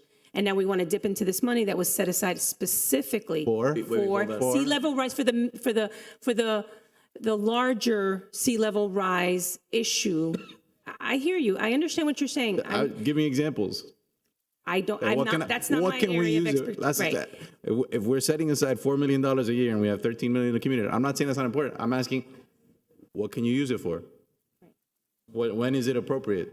I think it's a matter we need to know that. I mean, right. When we get to the point where we decided that there is real sea level rise issues, and now we have a sea level plan. You know, I'm not I don't know those. I can tell you debits and credits. I'm not telling you the answer right now. It's not a pop quiz. Yeah. I'm just saying. No, I get it. I need to really understand that, though. I think, Vice Mayor, I don't know we have a crystal ball. You know, sea level rise right now it's been projected. I'm not asking you to project. Projected. I know we don't. Right? I know we don't. I'm saying, when do current events rise to the level of being things that these funds were intended for? I guess when you can prove that because of sea level, this is the reason that this flooding is happening. Has that been proven? Or was this flooding been there for 10 years already and it's not any worse than it was? And now we just happen to see some money sitting here, so let's pay for it now when we should have been maybe raising the rate to cover those expenses on an ongoing basis and not use. Can I just add to the conversation a little bit here? So again, we did plan this going back 5 or 6 years already. This is I think the 7th year we're going into for FY23. Again, it was the year 2040 was identified, I believe, in one of the studies that was shown to us as a critical time when the city would actually know how sea level rise is happening. Because that scale that the manager was talking about is going to widen as we get closer to mid-century. So that was how we came across with the 2040. Because they were talking about, I believe, on the study they showed us, 2040 to 2050. So this was an attempt to have money available as seed money towards some of the needs that we'd be incurring at that point. And those needs are going to be tremendous. Even if they just use the money we have, that's great. I mean, it's wonderful news. But the odds are it's going to be somewhere in the middle. So the only answer to the problem right now is to fund those additional projects, okay? Because the Cocoa Plum drainage is an existing problem. It's been an existing problem. Many cities across Miami-Dade County have low-lying areas that have just never been addressed. So yes, we need to address them, but to tap into these funds, I don't recommend it. Again, it's not my call. I can only just say I don't recommend it. I think we need to leave this money alone and let it keep building for the future. Well, I can appreciate that, but I know, from the years that I've attended the sustainability board meetings that we have done some things, such as install the reverse flow valves and so forth. So to sit around and wait for these properties to be damaged more, and for more infiltration just merely because we haven't spent the money to put the reverse flow valves in and the pumping in, doesn't make sense. So that, Commissioner, I think we do have flap valves on some of these, on most of these outlets, so that you don't have reverse flow coming in. I'm just making the point that some of these low-lying areas are very sensitive. I know. They're very sensitive to conditions where you've got a high tide coinciding with a lot of rain, coinciding with some storm surge, and But we those had are no, just very, we very had no sensitive storm areas. surge. I'm sorry to interrupt, but we had no storm surge. We just had. No, I'm just saying in general, that when you have any of those conditions, in this particular case, we had a storm come through. We had a very low-lying area, and we had a high tide condition coinciding with that rain. So those kind of things, when you have storm surge, also you get wiped out. Let's have a meeting. Let's have a meeting because we could talk about this for hours, but let's see what we can do for these low-lying areas about getting these reverse flow valves put in and some pumps. I think and again, I have a real fundamental question about the septic to sewer component. Mm-hmm. Like, isn't that, I'm not understanding the distinction there. Well, Neither am I. But in regards to septic and sewer and bringing up different issues, I asked you to speak to the manager. I have something that I'm working on with the manager, and just bring it up to him, and he'll talk to you about it. I think that in the next commission meeting, we're going to have this discussion about low-lying areas.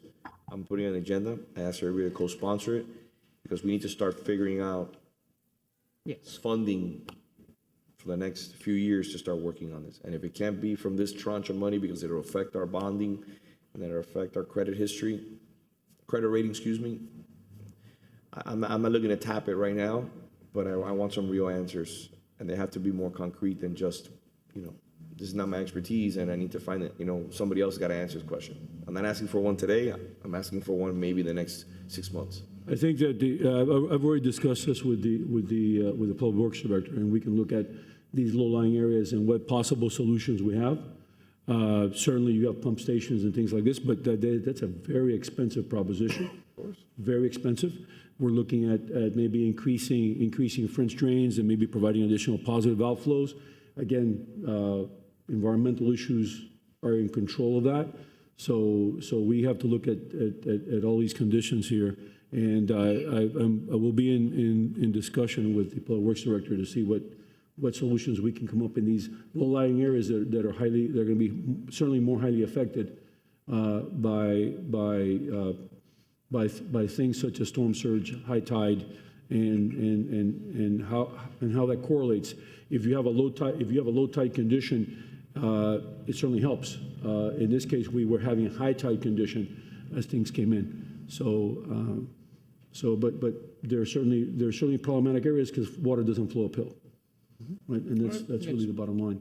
And of course, there's environmental issues in putting positive outflows, right? So you're constricted from all sides. So we can certainly present on that next commission meeting. Thank you, Keith. Please move forward. That's it. Okay, so really that ends the presentation. Those are all the projects. So, I've taken some notes. My staff has taken some notes. We have to meet with the city manager and get a way forward. We have honestly just about 2 weeks to publish a budget for the July 1 condition. But please know that whatever we don't include, it doesn't mean it's not being included for July 1. It just means we're working on it, and we may be able to do it during the summer. So that's all I can say at this one point. But we're meeting with the manager actually this afternoon. to start going over new needs on the operating side. And we have to have further discussion on several of these items. Okay. I thank everybody for taking part in this. This was very successful, I believe. Any other questions before we sign off? Yeah, one last question, because I may have missed it when I stepped out to go to the bathroom. Did we fund the Blue Road open space? No, it's not on. It's on here. It is not funded. No problem. I thought, As a matter of fact, the reason why I asked is, I saw it somewhere. go ahead, I'm sorry. go ahead. No. The reason why I asked is again, it's a great project. I'm looking forward to potentially seeing that in the neighborhood. Go I ahead. thought we had grant money. There is some money that's in our matrix for it that had been placed before, and we were working on the grant money that we got. So we're Do we have moving grant forward. money? Yeah, we're moving forward. We were waiting on receiving the $200,000 grant. Yes. So once we received it, now we're able to do it. That's, I think, part of the reason why we didn't fund what's listed there, because we got some In of that regards to money. that project and my conversations with the manager, I don't believe it's safe to have anything else but a viewing platform there. I don't think anybody should be able to go down to the water there. I think it's just a little bit of an issue. That's what We could run into trouble there. So I think that by scaling back that scope, we can save significant dollars, number one. And from my conversations with the residents there, this is not an active park. This is like Durango. A few nice little benches, shade, maybe some lighting, very simple. That's it. Well, we met with the neighborhood. When Save money. We met with the neighborhood for the grant. We did have that with the viewing platform and just then the barrier around it. We had the same feedback. We did propose child play equipment at the time because one previous commission meeting, it was requested to. Play equipment. But it was requested at a commission level saying, check it out. And we did. We asked, we didn't get good feedback on that, so we're not going to pursue that. But we do have a concept that we had to show to get the grant. So now that we got the grant, we're going to move forward. I just think what we need to do is separate, obviously, this property from the neighbor's property. We have been in conversation with the neighbor. It's a new neighbor. Yes. They purchased the property. They've been very communicative with us. They've worked with us and our staff. I know our staff and Public Works staff has had a lot of interaction with them as we move forward. But just to put it on the record, their realtor reached out to me and offered me to see if I would be interested in selling the park to them. Again, I think it's a nice piece of property. I think we should keep it. I'm not interested in selling it. I'm interested in buying more properties here in the city. My answer would be no. So Yes. it's a nice piece of property and in a location where I think we need a little bit of a little green space that's tucked away there. And if the neighborhood can use it, it just needs to be programmed adequately, and the programming has to be minimal programming. That's what we're concentrating on. Okay, so thank you, Fred. I appreciate it. Thank you for being on top of that. We discussed a lot of different things, obviously culminating with Fire Station 4, sidewalks were a priority, parks, Phillips Park was a priority. We discussed about different opportunities. I think the commission is lockstep in all these issues. Traffic calming. Did I miss anything? Sea level rise was a discussion, and seeing how we can address issues. At the next commission meeting, I'll be sponsoring along with everyone in this commission the same agenda items. I know we've all gotten the same emails in regards to low-lying areas where there was flooding. Most of the calls, if not all the calls or emails that I got was in reference to Coco Plum. So that's something that we need to start, like we're doing a master plan in regards to septic to sewer. I think we need to do something that identifies the most low-lying areas, and maybe in the next few years we can get some grant money, or I can chase some money at the state or at the federal level to hopefully remediate those issues. So with that being said, is there any other further questions or statements or anything else you want to put on the record?